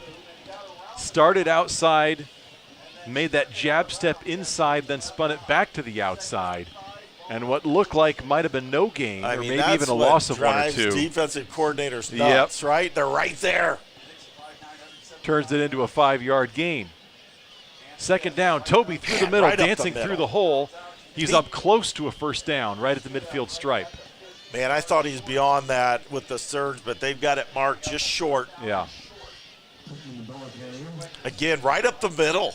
Yeah. Eric, just guard center gap right up the middle. Great blocking up front. Yeah, I think Snyder might be licking their chops when they watch this tape. I didn't want to say it, but what does Snyder like to do? Run the ball. Especially with the personnel they have this year. Springer bobbles the snap a bit, falls forward. They're going to mark him down at the line of scrimmage. That means it's going to be 4th and inches. I would think Coach will go for it here. That was a bobbled snap. The line had some movement over there, but just bobbled it. That's unfortunate. They just need about 2 feet to get to that marker. Ball resting right on the 50. 7:58 to go in this third quarter. Saints absolutely need this first down. They don't want to give the ball right back to the Chargers at midfield. Power formation, first man through. Looks like first downs, and it is. Yep. That was a good yard beyond the. Yeah. Big carry there by who else? Trent Tippmann. Yep. Just so hard to stop number 9. Between the tackles, when he needs a yard or 2, he has been almost automatic in those situations. Going to go wide here a little bit. They got Toby Tippmann split out to the left. Yeah. Oh, this is Carter Minix on the Wildcat. Minix tiptoeing his way through the line and picks up about 7 on first down. Really good job by Akeem Kelsall tonight, the offensive coordinator, really mixing in the Wildcat, mixing in the fullback, different formations, protecting Ethan a little bit from the, from taking a big sack, and just really good job tonight, mixing the plays up. They're going to stay with it here. 2nd and 4. Here's Minix. This time tries the right side, cuts inside. Close. Falls forward right at the marker. It looks like it's going to be enough for a first down. Maybe by I just feel like he's going to break one here, Eric. I just feel it. Like, it's close. I think they're going to measure. Yeah, they will. It is close. Initially, I thought he got to the 38. Now they're marked closer to the 39. Well, a reminder, folks, the inaugural Saints alumni basketball game held at Bishop Dwenger. That's coming up Saturday, September 16th. That's a week from tomorrow. If you're a former player interested, call Coach Matt Kostoff. Get some more information and a chance to sign up. Bring the Bengay, the ice, the wraps. Get your muscles going, old alumni. Go out there and play some basketball for Coach Kostoff. Love it. So I they guess mark they're him saying just short. So 3rd and inches. You want to put some money down on who's getting the football? You never know. They might try to catch him off guard. Yeah, you're right. I'm not a betting man myself. I'm not either. Here comes Springer. They got it. It is Tippmann, and it is a first down and then some. Carroll just they can't stop that piece. Right. They're getting such a good surge out of the guard center, and he just needs a little bit of room. Well, and again, you go back to the production on first down. Yep. That makes those plays possible. If Bishop Dwenger was set up with a 3rd and 6 or 7, they're not going to be nearly as comfortable making the play call as they are in 3rd and 1 when they know exactly what they want to do. Right. Play clock is down to 8. Saints have got to get this one off. 3-2. They do get it off. It's going to be the reverse. Minix blown up in the backfield. Chargers read that one like a book. Cameron Lentz breaking through and throwing Minix to the turf for a loss of 9. Yeah, I think they were going to try to throw the ball there. Carter was supposed to come to the sideline here and throw it deep, and good job by the Carroll defense. But that's the play that can hurt this offense, because in most cases we're not going to be able to stand back there and throw long passes against this Carroll defense. Well, we just talked about positive plays on first down. Now they're behind the sticks. 2nd and 19. Toby Tittman can't get anywhere. It's going to be 3rd and long.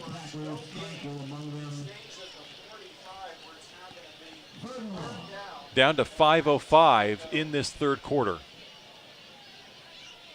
Well, what do you call up here if you're the Saints? Yeah, this is how I try to get your tight end somehow involved here, maybe to either down the middle or some sideline, have him go up and get it. Again, I know I've said it in the first half, but Carroll's very good on 3rd and long. They're gonna bring some pressure here, and we got to be careful. 3 left on the play clock. Trips to the bottom of your screen. It's going to be the counter play to Trent Tittman. Could not get past that first defender. We saw that play work to perfection a couple times last week against Northside. That time, Carroll was ready for it. 4th and 18 facing the Saints. Yeah, that was William Jeffries, number 10. Man, he got off the block. Yeah. I think if he gets by that first guy, at least we get some yardage. We might not have got the first down, but we might see a quick kick here. Yeah, I think so. Offense on the field. Here is the kick. Good looking kick. It bounces. Sit out. And does not stop. Takes a Carroll roll into the end zone, so the Chargers get the ball at the 20. So a nice positive drive there by the Saints, but unfortunately when you're down by 11 and they were unable to get points out of it, time is going to start to be a factor, especially if Carroll is able to score on this possession. Yeah, and you can talk about it in the first half of getting 2 good field goals, but now you're at the point where that's great. We took a bunch of time off the clock, but we got to score. Yeah. Got to get some touchdowns.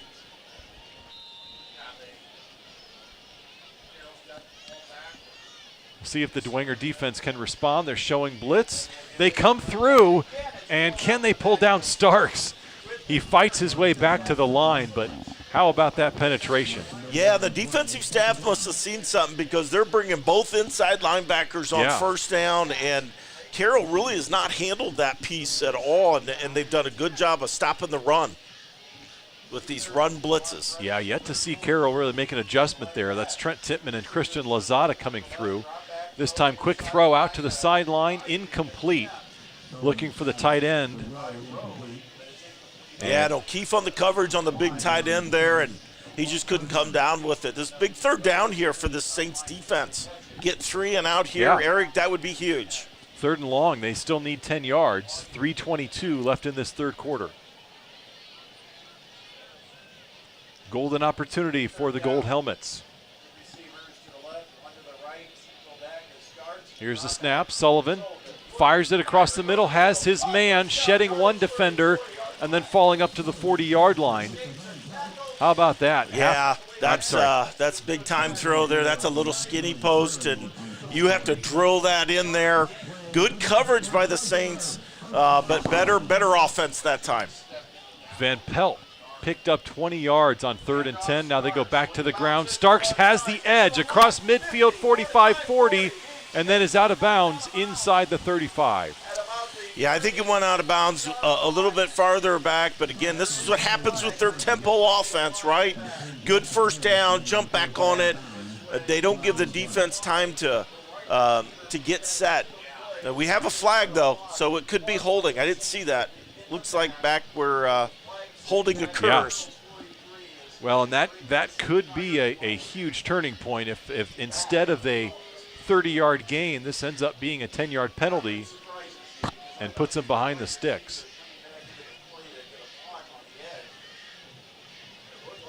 And that is the call, holding against Carroll. 10 yards from the spot. And they will walk this one back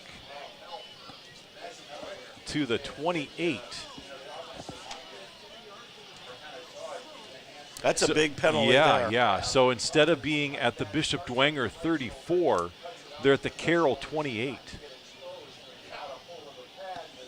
That is a 38-yard flippage of the field, if my math serves me correctly. I'm sure it does.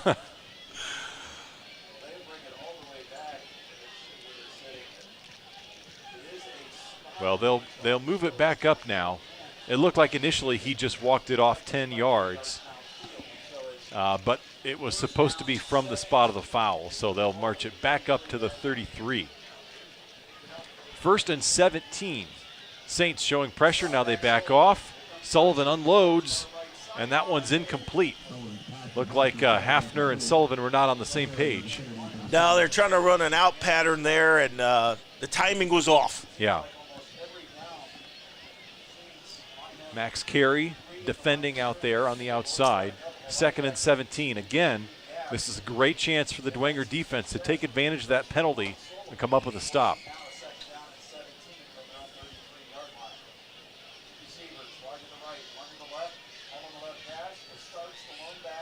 Saints showing pressure again. They come through. They get through to Sullivan, able to get rid of the ball out to the outlet valve. That's Starks. Puts his head down across the 40-yard line up to the 44.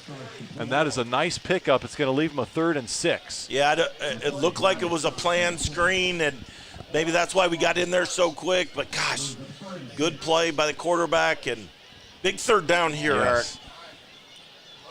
They need to get to the 50.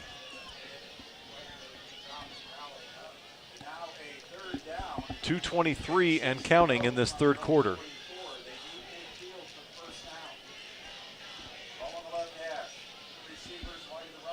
Here's the snap. Sullivan again down the middle of the field, and he has his man inside the 25-yard line. Another pinpoint throw. Van Pelt has it for a 1st down. Yeah, that was that same kind of pattern. The inside guy, right, running down and then towards the goalpost, and good offense there. That deep slant has been open. They're going to go back to it this time, looking for a back shoulder throw, and it's incomplete. Intended receiver on that play was Mason Bauman. I think it's just critical you get down here, Eric, and you need to really force a field goal here and not give up a touchdown. I think that would take some air out of the Dwenger team here if they give up a touchdown. This defense has played hard tonight.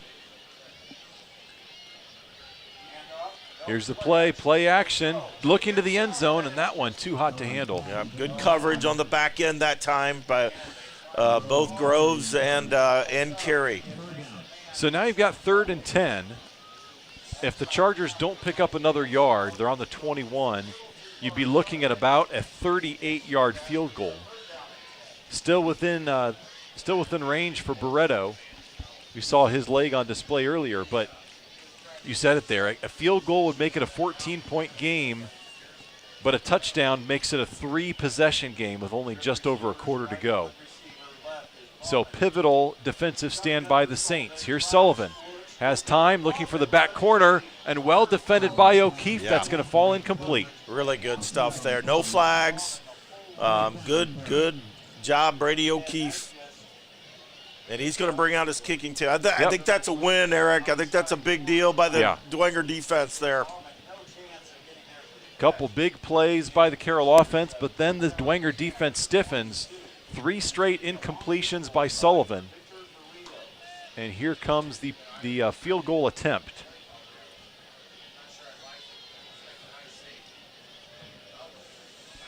You know, and you wouldn't think fake here because this at least gets it to a 14-point if he makes it. They barely get that snap off in time. It's going to be close. And does it just sneak in the right upright? It does.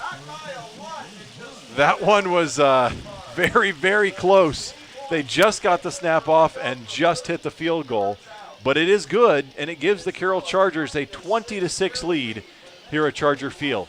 We'll step aside. You're watching Bishop Dwenger football on the Saints Sports Network. What if we told you there was a restaurant that combined live music and a casual patio experience? With an unmatched dining experience?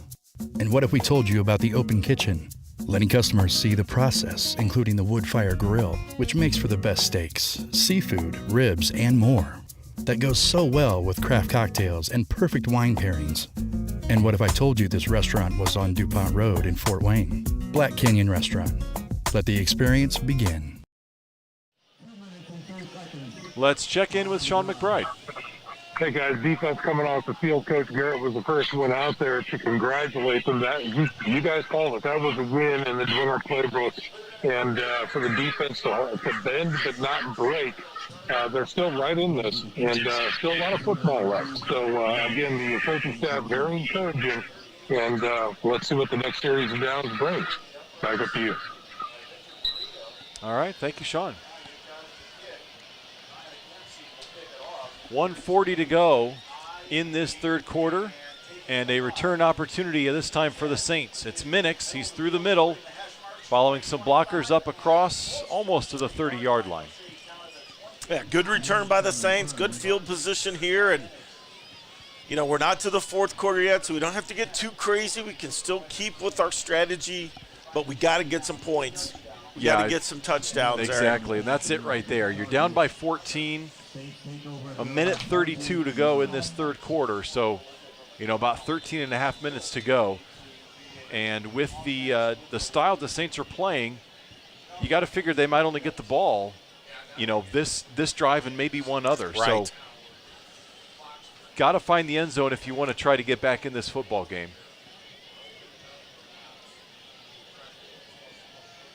First and 10 from the 29. Quick drop and quick catch made by the Saints. Gain of about 3. That's Minix up on the far side of the field. That's a good, just like a run there. You got a good positive yards on first down.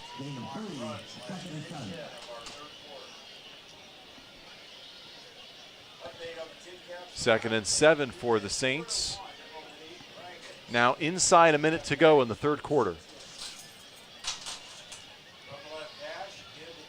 Hand it off, and that pile moves all the way forward up to the marker. First down. Good run in there by Trent Tittman again, and again the left side of the line has really dominated that piece. That is good for a Saints first down.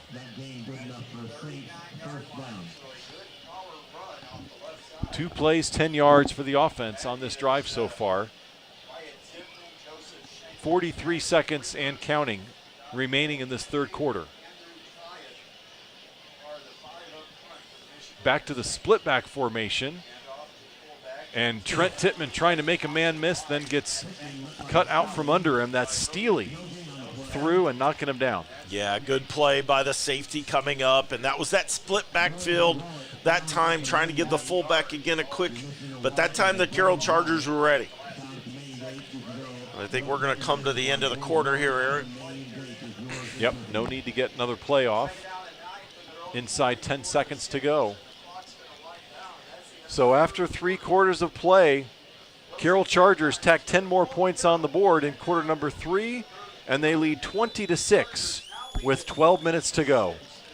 Fourth quarter up around the corner. You're watching Bishop Dwenger football on the Saints Sports Network. Are you stressed due to your financial situation? Is debt ruining your marriage or relationships? Are you having a hard time making ends meet? We can help. SMA is a preferred Ramsey coaching consultancy that offers insights, strategies, and a pathway forward to financial freedom.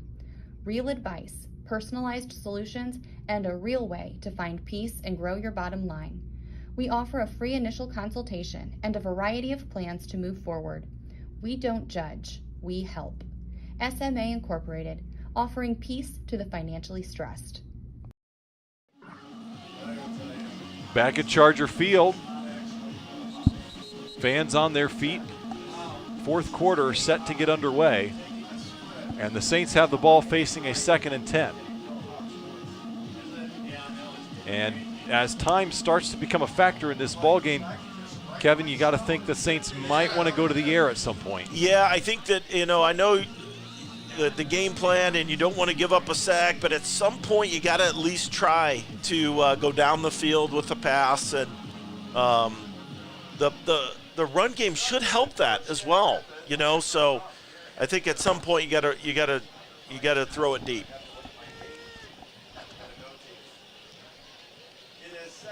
Split backs for Springer. It's a pitch. Round the left side.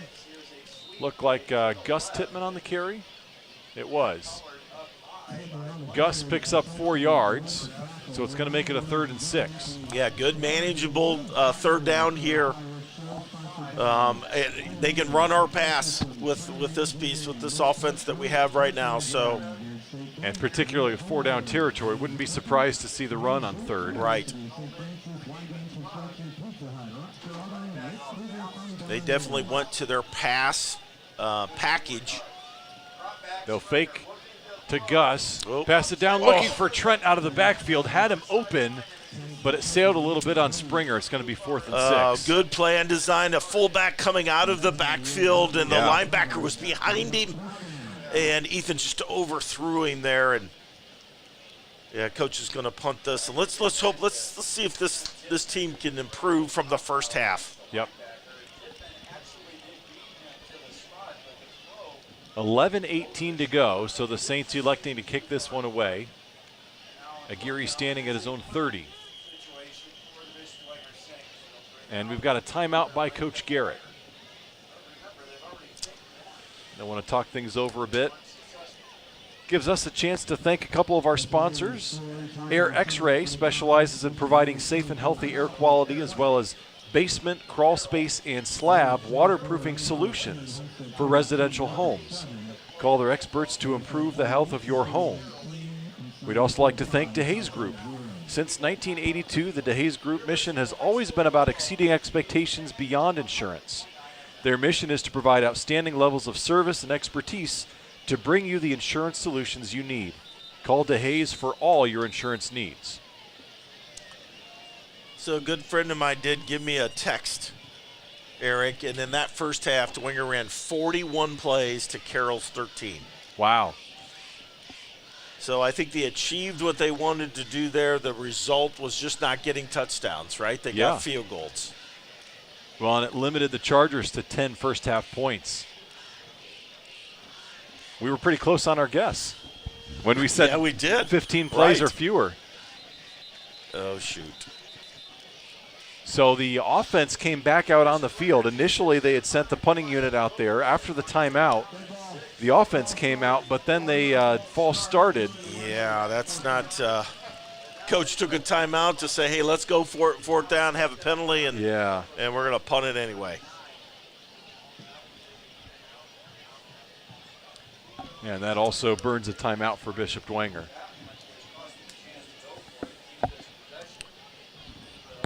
I think we got to be a little quicker. Snapper quicker, kicker quicker. See what happens here.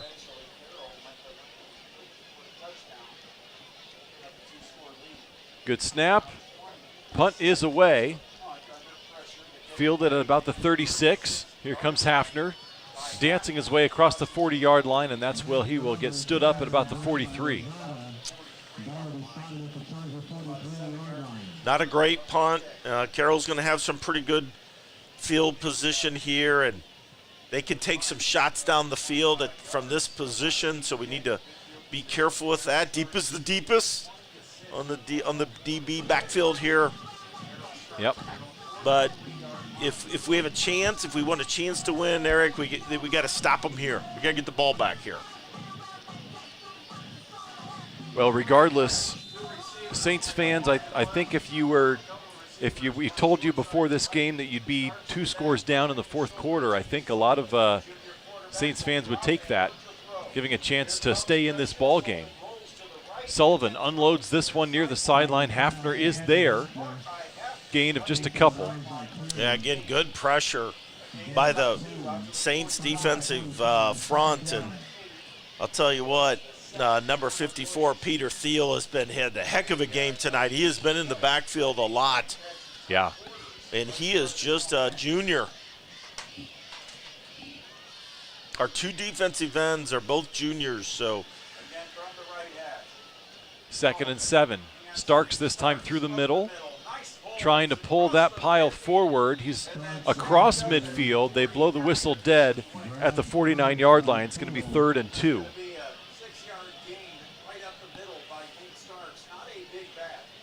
Yeah, but they're going to bring in this formation on short.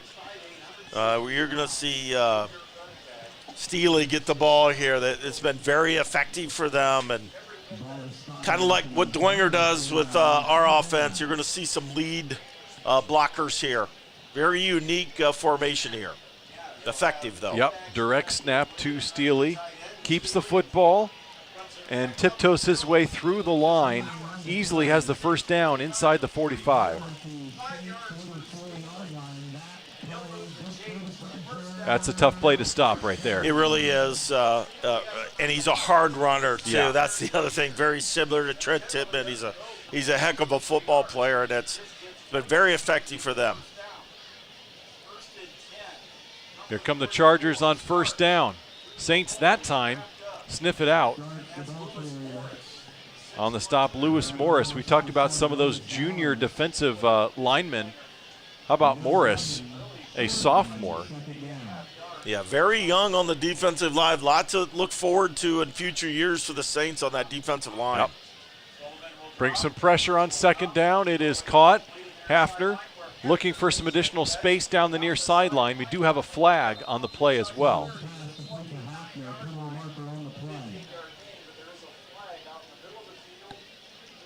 That combination, Eric, is it's tough.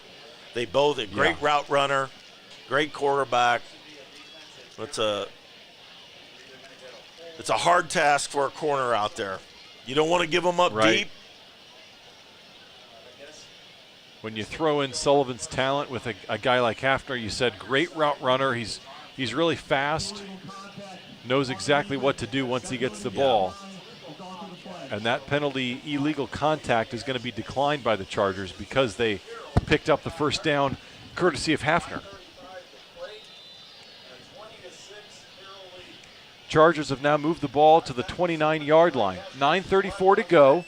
Sullivan to the sideline, has Hafner yet again down at the 20.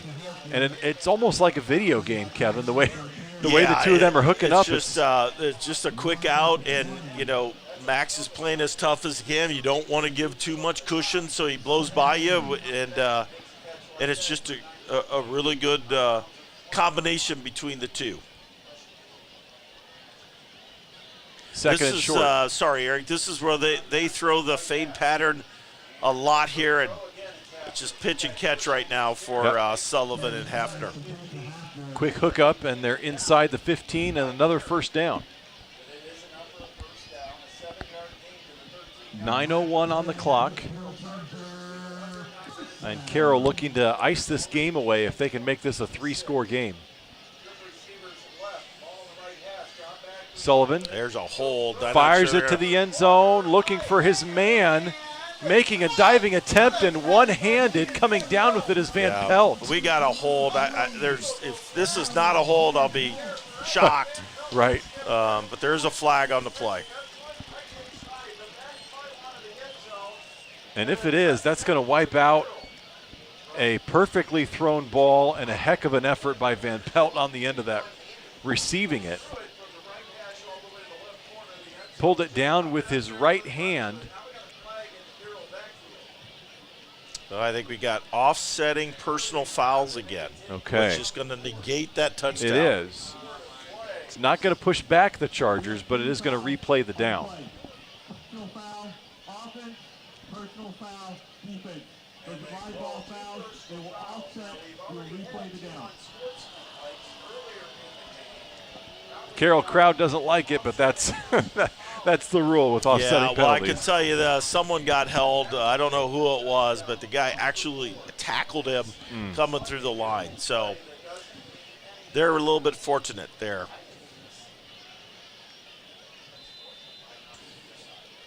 4 wideouts for Sullivan. Starks in the backfield. 8:44 to go. Sullivan fires it across the formation. Hafner's got it at the goal line, but a big hit jars that ball loose. They call it incomplete.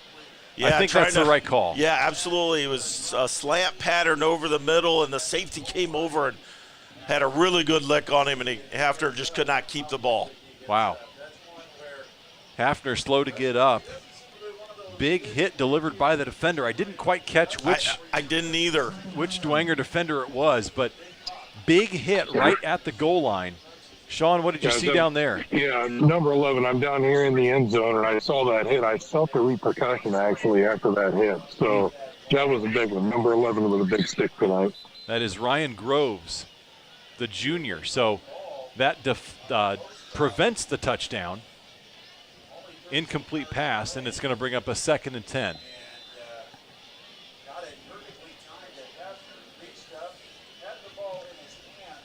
A couple Dwenger defenders dove on the ball thinking it might have been a fumble, but instead it is an incomplete pass.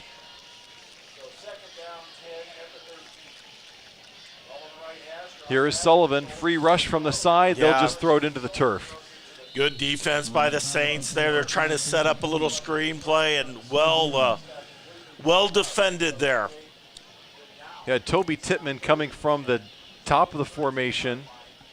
Christian Lozada was right there. I think Sullivan probably made the best play in not throwing that to Starks, because Starks would have gotten lit up by Lozada right as he caught that ball. We've seen the hits that Lozada likes putting on people. So 3rd and 10.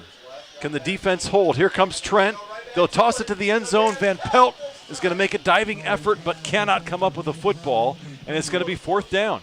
Yeah, Saints again, bend but don't break. You got to give them a shout out, right? They just did not. They're not giving up, and really good stand down there by the defense. 8.5 minutes to go. The kicking unit comes out, and of course this field goal would make it a 3-score game.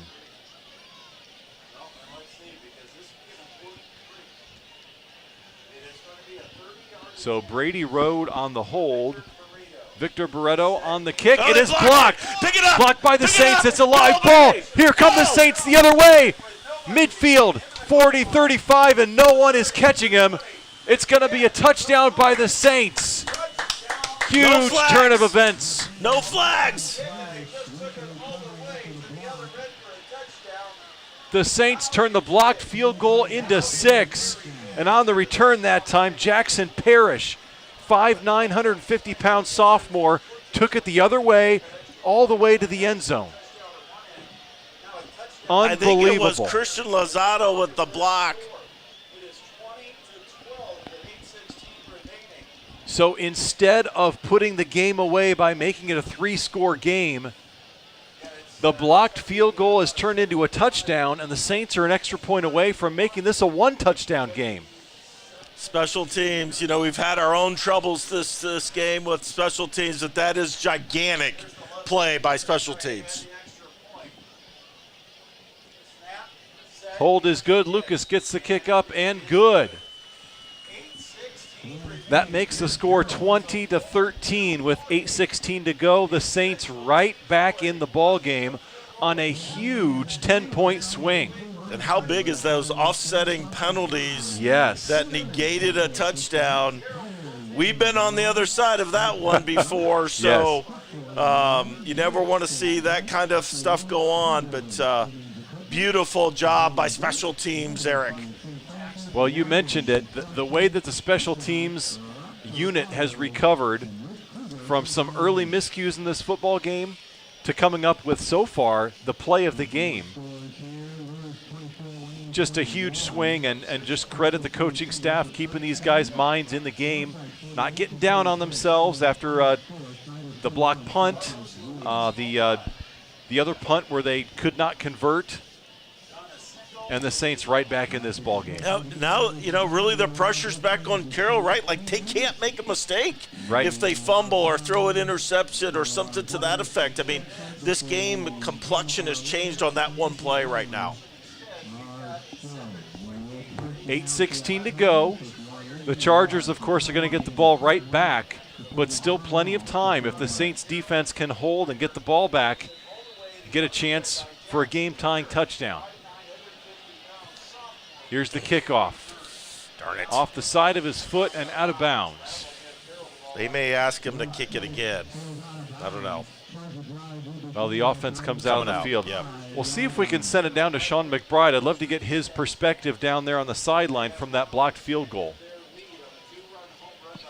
Yeah, I tell you what, guys, the sidelines are hopping right now. It was a tremendous effort that time by the special teams. I think you're right, Kevin. Lozada was run.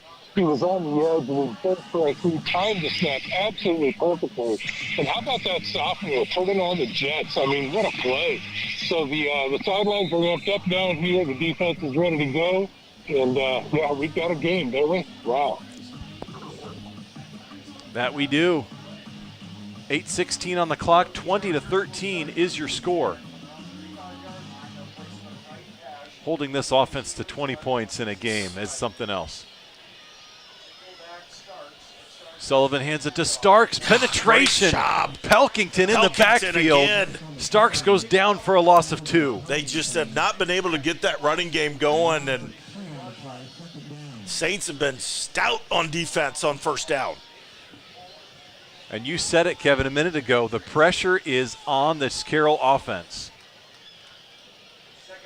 2nd and 12, 7:50 on the clock. Sullivan fires, throws. Big hit that time. Brady O'Keefe drops Van Pelt after a 5-yard pickup. So he picks up the losses, the yards they lost, plus 3 more, but it's going to be 3rd and a long 7. Now all of a sudden it's 3rd and long for them. If they don't get it, they're turning the ball back over to the Saints. So good hit there by Brady O'Keefe. Really good defense. Yep. And Van Pelt, who just took that licking, comes to the sideline. He is coming up gimpy. They'll have to sub him out. 3rd and 7. Can the Saints defense hold? There's a rollout. Pressure to Sullivan. It is caught by Hafner. It is a first down up to the 48-yard line. Yeah, good rollout pattern, a little comeback pattern for Hafner, and Sullivan put it on the money there. You know, when you see those two and the chemistry they have, it's a wonder they don't throw to him on every play. I mean, it's like a guaranteed 7 yards. It's so hard as a DB. Yep. 1st and 10, 6:51 to go. Here's Starks with a full head of steam. He's got some room around the left side. And then a nice job there by the defender of shedding the block and Man, I thought he was gone, Eric, and Brady O'Keefe came off of his block on the backside and make a great tackle. But here's the Carroll offense kind of on a roll. You got to disrupt them here a little bit and break their rhythm. 6:27 and counting. 2nd and inches. Sullivan to throw. Wants to go for it all. Looking for Hafner across the middle, and it is incomplete. Yep, again, trying to get a deep post pattern there, and good defense there by the Saints. And we're going to see Mr. Steely in their formation here. Sullivan comes to the sideline. Steely, we saw in his last effort, got about 5 or 6 yards. They only need about a foot on this play. They can pick up a first down on the 42-yard line.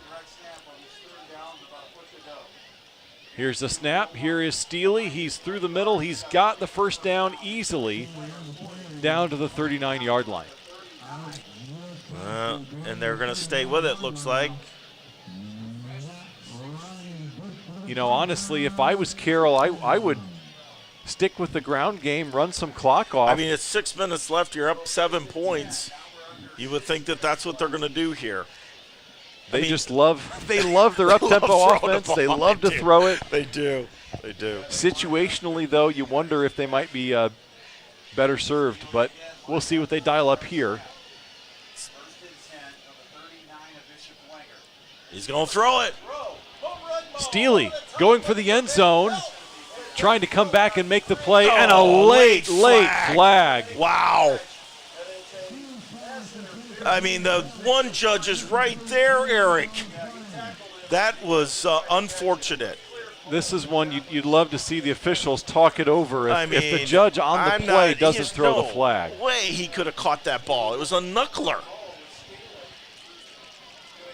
It was unfortunate. Wow. O'Keefe kind of made a dive at it. I think he didn't know where the ball was and just made an effort to try to prevent the catch. If he would have gotten his head turned around, he might have picked that off. But instead, they're going to call it a pass interference. I think that's a no call, but I'm probably biased. Probably, to put it lightly. That's okay. We'll keep you anyway. Okay. 5:40 on the clock. Sullivan back in the game. He fires to the sideline, has his man, and that's out of bounds inside the 15-yard line with another first down. It is amazing, Aaron. In normal situations, you'd be like, keep throwing it. If you incomplete the ball, it stops the clock, right? Right. But not this offense. They've got tremendous confidence in the quarterback and the receivers here. And for good reason, we should point out. 5:34 on the clock. Chargers knocking on the door. This is where the Saints defense stood firm on the last possession. Sullivan rolls to his right. He's got his man. It's Hafner in the end zone. Does he get both feet? He does. It is a touchdown. He was right there on the end line, but just barely got his foot in bounds. And it's a touchdown for the Chargers. Yeah, and I tell you what, Max Carey had really good coverage there. That was just better offense, and if we had replay, I'd check that one, but it was a really good design play. Roll out, little out, and good job by the Chargers there. You'd throw your challenge flag if you had one. I would throw my challenge flag. Hafner gets his foot in bounds. And that makes it a two-score game yet again. The PAT is blocked. How about that? Not giving up on special teams. Good job, Saints. So the score 26-13 with 5:28 left in this ball game. Chargers get the touchdown, but the Saints will get the ball back down by 13 points. We'll step aside. You're watching Bishop Dwenger football on the Saints Sports Network. Worco was founded in the late 1960s by my grandfather and a couple of his business associates, and my dad was the president from 1977 till 2010. Our philosophy is if you're not moving forward, then you're going to get left behind. For that reason, we became the pioneers of robotic orbital TIG welding, automated pressure welding. As a family-owned and operated business, we realize that our employees are our most valuable asset. We've invested heavily in them throughout the years, and they've given a lot back to us and to our customers in providing a high-quality product. Let's check in quickly with Sean McBride for some scores. All right, guys, out on the east side, we've got the Leo Lions down to the New Haven Bulldogs, 35-21. The Spartans are putting away the Bruins, 42-13. And Columbia City dismantled Huntington North, 55-27. Back up to you. All right, thank you, Sean. Touchback, and the Saints will get the ball. 5:28 to go. And now you're down by 2 scores. This is the time I think you've got to go to the passing game a little bit more. You do, and we're not out of it. I mean, you're 2 scores, right? With 5 minutes to go, you've got to try to get a score here, maybe an onside kick. But, yep, you got to kind of open up your offense right now. Still 2 timeouts for the Saints. Regardless of what happens in the rest of this game, just a really gritty effort by the Saints tonight. Springer fires it, has his man. That's completed to Xavier Garrett. He's across the 25 to the 26. Nice short pattern and easy 6 yards on first down.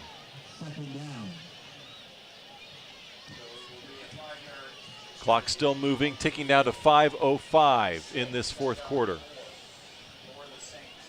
They'll go trips to the bottom of your screen. Springer looks to throw, has to get rid of this football. It's picked off. It is intercepted, and this one might be returned for a touchdown all the way back to the goal line. And Cameron Lentz with the pick six, and that's going to put this game away.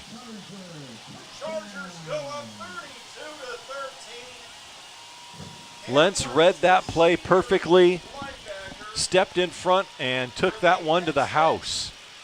He did, and Ethan's probably the first mistake he's made back there, and he was trying to make something happen, and he was going to his left, throwing to his right, and he didn't see him at all. And good play by Carroll there, and turned it into a score. Yeah, Springer was flushed out of the pocket, looked like his first option wasn't there, so had to go back the other way. So that PAT is good. 33-13 is your score. And the Carroll Chargers up on top of the Bishop Dwenger Saints with 4:46 to go in this game. We'll keep it right here. So I'd like to remind you folks that Tippmann Group has been a family-owned business since 1968, providing that personal touch with all customers. Thank you to the Tippmann Group for supporting our Saints.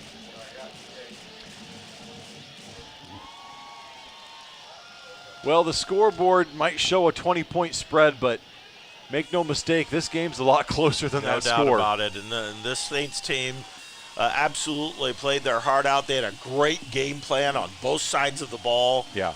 And really executed pretty well. So the Saints will get the ball back with 4:46 to go.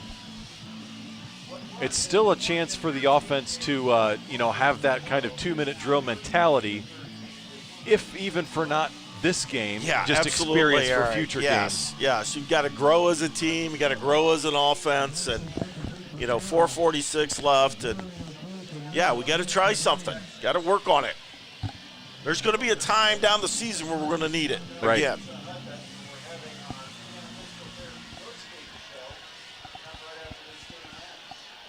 And this kick once again into the end zone for a touchback. Well, you mentioned it a minute ago, the first mistake that Springer's made, and I would agree with that. Probably the biggest compliment that we've seen throughout these first 4 games with him as the starter of the Saints has been his decision-making. Just a couple errant throws that you can recall this whole season so far. Right. And that, unfortunately, was one of them, and it put this game away. Yeah. But nevertheless, a chance for him to continue working on that chemistry, see if they try to go in the direction of Lehrman. As you mentioned, outside of Minix, you want to try to get some of these other receivers involved in this passing game.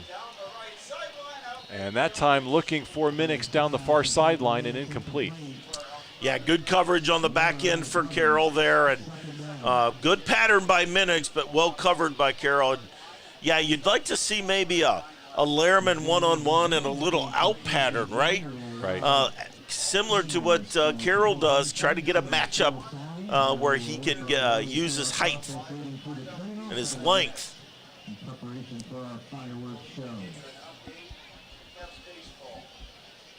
4:39 to go in this fourth quarter.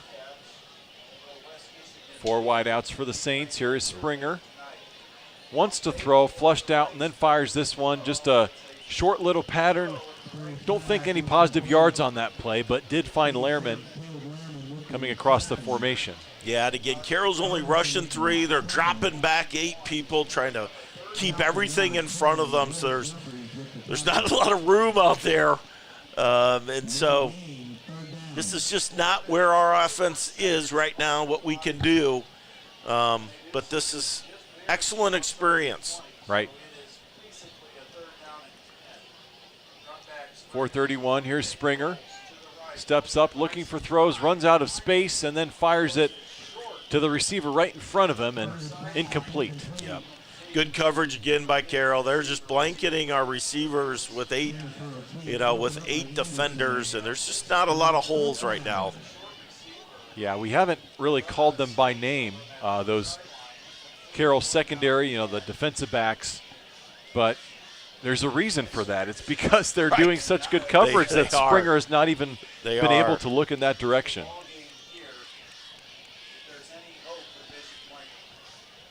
So 4th and 9, the offense stays out on the field.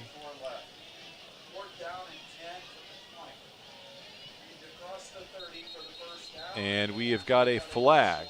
Looks like a delay of game, perhaps. Yeah, that's not going to help much. 4th and 10, now you're 4th and 15. Red ball, delay game on the offense. 5 at the 50, we play down. Marching back 5 yards.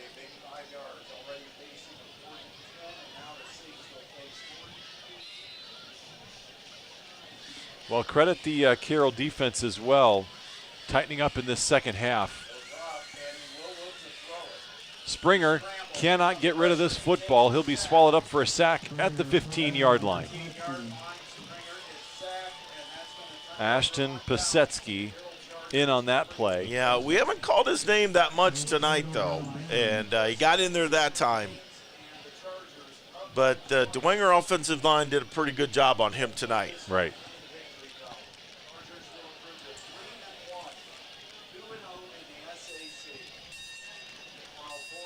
Pasetsky makes sure to give that victory bell a nice ring on the sideline. It's always nice to do when you have the bell. Yep.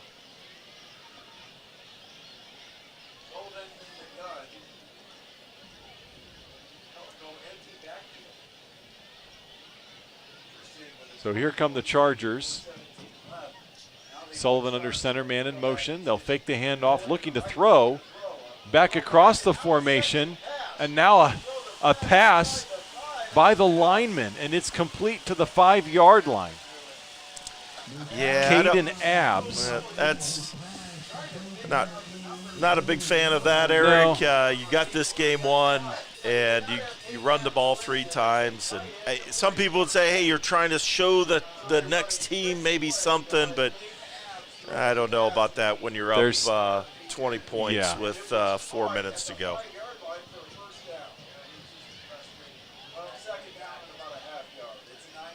Second down. On the rollout, Sullivan looking to throw for the end zone, incomplete. Yeah, but Carroll's been successful with that rollout at that time, well covered by the defense. And yeah, I'm with you, Kevin. I think when you look at the sportsmanship aspect of it, yeah, I would agree with you. But this is the team that scored 78 points last week. Would agree. So you got to wonder there as well. So, and they're going to bring that formation back up here with Steely running the ball. And yeah, it's 3rd and inches on about the 5-yard line. Here's Steely. He's through the middle. Does he get to the end zone? He does. Touchdown Chargers with 3:49 to go in this 4th quarter. Well, the Saints did an outstanding job hanging with Carroll for the first 3 quarters. And unfortunately in the 4th quarter, when you get into that catch-up mode, you start having to play with a little bit more risk. And the Carroll Chargers have shown, they are the class of the SAC along with the Snyder Panthers. they sure are. And, there's a time there, it was 20-13, and they had to take that ball and go down the field, and a couple good third down plays. And so you got to give credit to them on that drive. That was a big drive. They had to do something, and they did a great job. Dead ball, encroachment on the defense. That penalty is declined. So the PAT is good then, or no?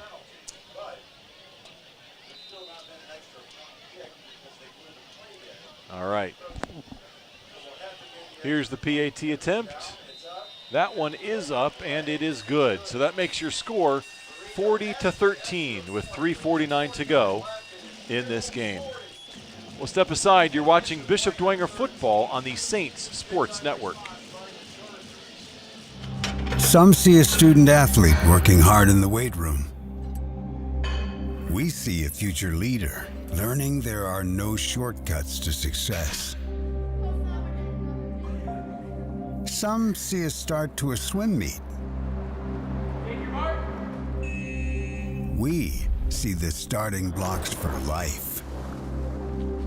Proud to keep education in front of athletics since 1903. Welcome back. Step up your snack game by offering healthy and delicious options from Fort Fresh Vending. Contact them to find out how to get a free vending machine in your business or school.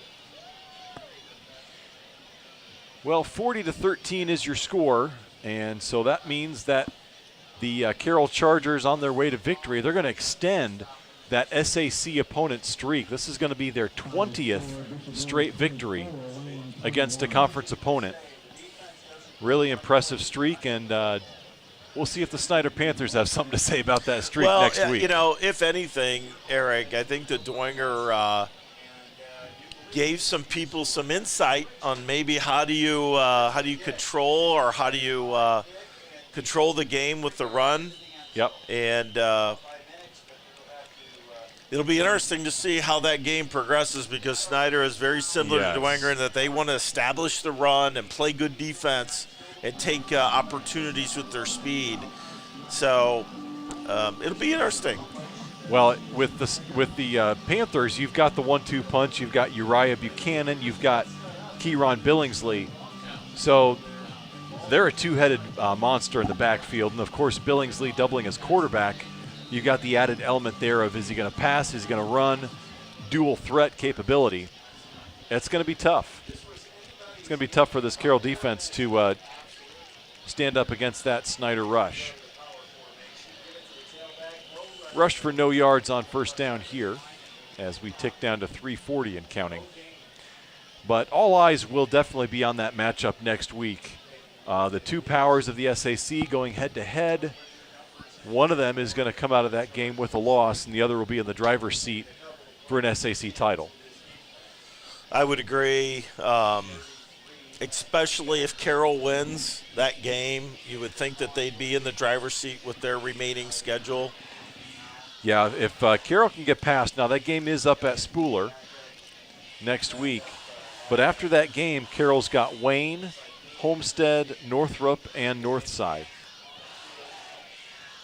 So that's Snyder really is that one hurdle on their schedule that's remaining. For the Saints, we talked earlier in this broadcast, it's homecoming next week. So you shake off this loss, you get excited because you've got a lot to play for next week. Not only the fans, the alumni, all the fun that's part of the homecoming festivities there. The Black Hawk helicopter, we love seeing that. You gotta love that, right?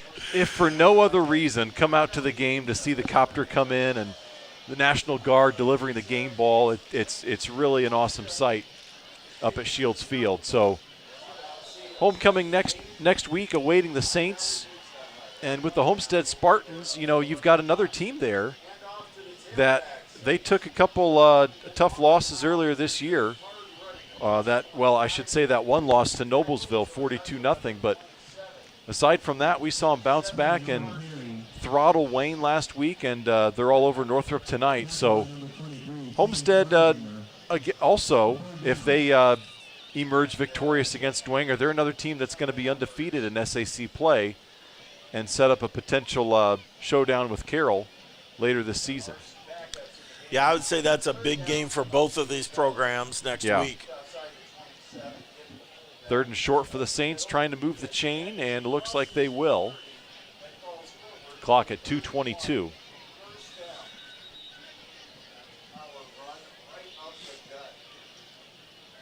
Saints still doing a good job up front, moving that line and getting a first down on the run. And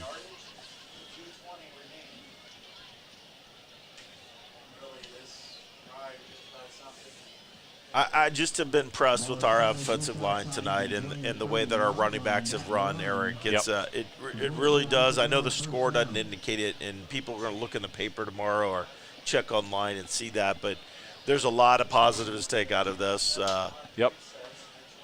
And one of them is how they controlled this game on the offensive line. I'm right there with you, partner. Springer looking to throw this one, and nobody open, so throws it into the turf. Is the current economic climate causing concerns? Contact SMA for financial resources that will bring you peace of mind. SMA is a preferred Ramsey coaching consultant offering practical resources to set you on the right path.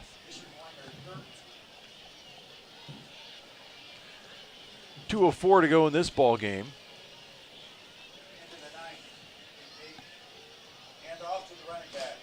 Trent Tittman picks up a couple tough yards there. And I know, Coach is still, guys' first team out there, but with a minute 40, I just think you'd get Trent out of there, get somebody else in there. He's played a whale of a game, and I'd hate to have something happen to him here with, less than 2 minutes. Right. Get some of these guys who've played both ways out and get some rest, but the mentality is, hey, we're still plugging along here.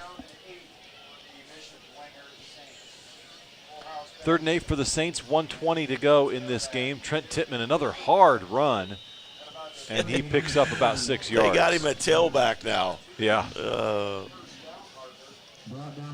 Yeah, it's one thing to say, let's get him out of the ball game, let's give him a blow. It's another thing to actually get him out of the ball game. Won't come out. He still wants to be there. He's a finisher. He is. If you looked up the definition of a Saints football player in the Webster dictionary, it's going to be Trent Tittman. 4th and 2 Saints, 43 seconds left, and they'll hand it off. Get it. Right at the marker. I hope he got it.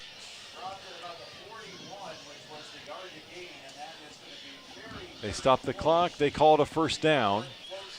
They'll move the chains and roll, so the Saints will have to get one more play off here to finish this out.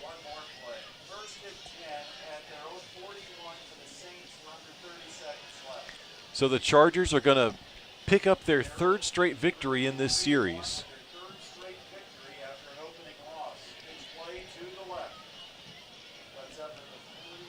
Tittman again up to the 41, and that's going to bring us to the end of the game. The last 12 seconds running off the clock. Your final score from Charger Field, 40-13, Carroll over Bishop Dwenger. A game that was 20-13 earlier in this 4th quarter, and then the Chargers run away with 3 late scores. That's what good teams do, right? They take advantage of mistakes. They take advantage of situations, and Carroll did that tonight. That they did. Teams handshaking at not half court, that's basketball. They're embracing it midfield. Not yet, I know. Eric. Not yet. No need to rush along the sports seasons here. So that's the end of the ball game. We'll step aside, be back to wrap things up from Charger Field. You're watching Bishop Dwenger football on the Saints Sports Network.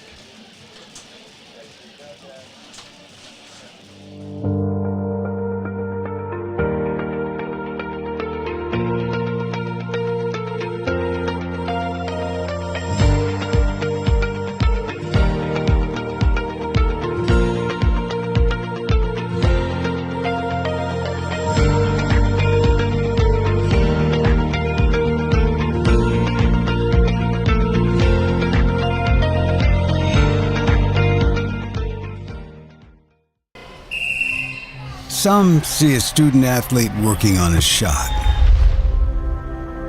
We see a powerful lesson in persistence. Some see a student preparing for success on an exam. We see a student athlete preparing for success in life. Proud to keep education in front of athletics since 1903. St. Joe Barbershop will keep you looking good all season with services for the whole family. St. Joe Barbershop is your hometown barber. With that, we welcome you back up here to Charger Field. Final score, 40-13. Carroll topping the Bishop Dwenger Saints. And for Bishop Dwenger, that's going to drop them to 1-3 on the season. The Carroll Chargers improved to 3-1. And as we mentioned, after the Saints had 3 straight victories in this series, it is now the Chargers who have won 3 straight, dating back to 2021. Big win over the Saints, 42-23. Last year, the 31-0 victory. And then here tonight, 40-13, your final score. Got some final stats, Kevin, to take a look at. What do you have for us? Yeah, so good job rushing tonight. Over 150 yards rushing, and guess who? Toby Tittman with 20 attempts with 58 yards, and then Trent Tittman what a night for him. 17 carries for 65 yards. And Ethan Springer, he had the longest 20-yard gallop for Ethan. Passing wise, that wasn't part of our game tonight. 7 of 14 for 63. Longest was 29. And the receiving, again, Carter Minix leads the charge there with 2 receptions with 33 yards. I would say that, our special teams, other than a punt, a couple of good field goals, a blocked field goal for a touchdown, you got to really like our special teams tonight.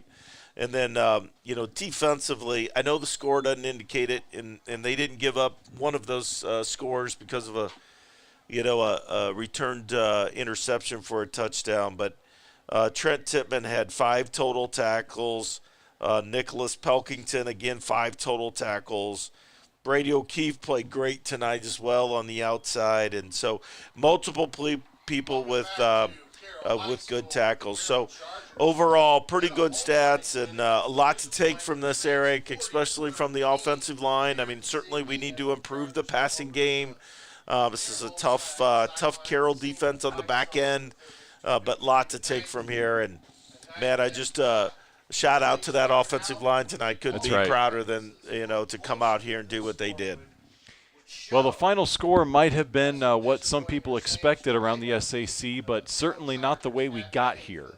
The way that the Saints were able to hold their own at the line of scrimmage and for the better part of the game really control the line of scrimmage with the run game and then as well had a lot of great penetration getting to Sullivan. The problem is Sullivan is so talented and he has such good receivers and their chemistry is off the charts. He knew exactly what to do with the ball and got it to his receivers, within the time period he had in the backfield. And Chargers able to pull away down the stretch. One final reminder to check out Black Canyon Restaurant, a full-service new American restaurant featuring in-house craft cuisine. Enjoy the best fine dining in the fort at Black Canyon. Big one coming up next week for the Saints. No reason to hang your heads on after this loss. Despite the 1-3 record, they're back with another tough matchup next week against Homestead. And as we mentioned, homecoming night for the Saints. So, again, like you said, Kevin, a lot to build off of this game. A lot of things that the Saints did well that they can build off of later this season. When you play a 6A power like Carroll, it's not always about the final score. It's about continuous improvement week to week. And I think we saw, especially from the run game, I think this was their most impressive effort of the season.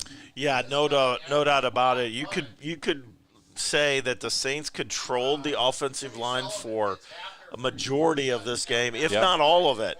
Even at the end there, we were still getting first downs, and then at some point we got to improve our passing attack. We've got to do that down the line. We're gonna need that piece. But man, tonight, kudos to the offensive line. I think that was the biggest impression for me and biggest improvement, I think, in the first 3 games has been that offensive line. Absolutely.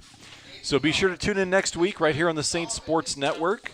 Homecoming against Homestead coming your way about 6:45 broadcast time and kickoff at 7 o'clock. Don't miss the Black Hawk helicopter, just saying. One last plug right there. But that's going to do it for us tonight. Big thank you to Parker Knoll getting us online, running the show tonight. We had Catherine Hill on camera doing a great job up top. For Kevin Burns, I'm Eric Pete, along with Sean McBride on the sideline. We all thank you for tuning into tonight's broadcast, and we hope you enjoyed watching it as much as we enjoyed bringing it to you. May God bless you. You're watching Bishop Dwenger Football on the Saints Sports Network.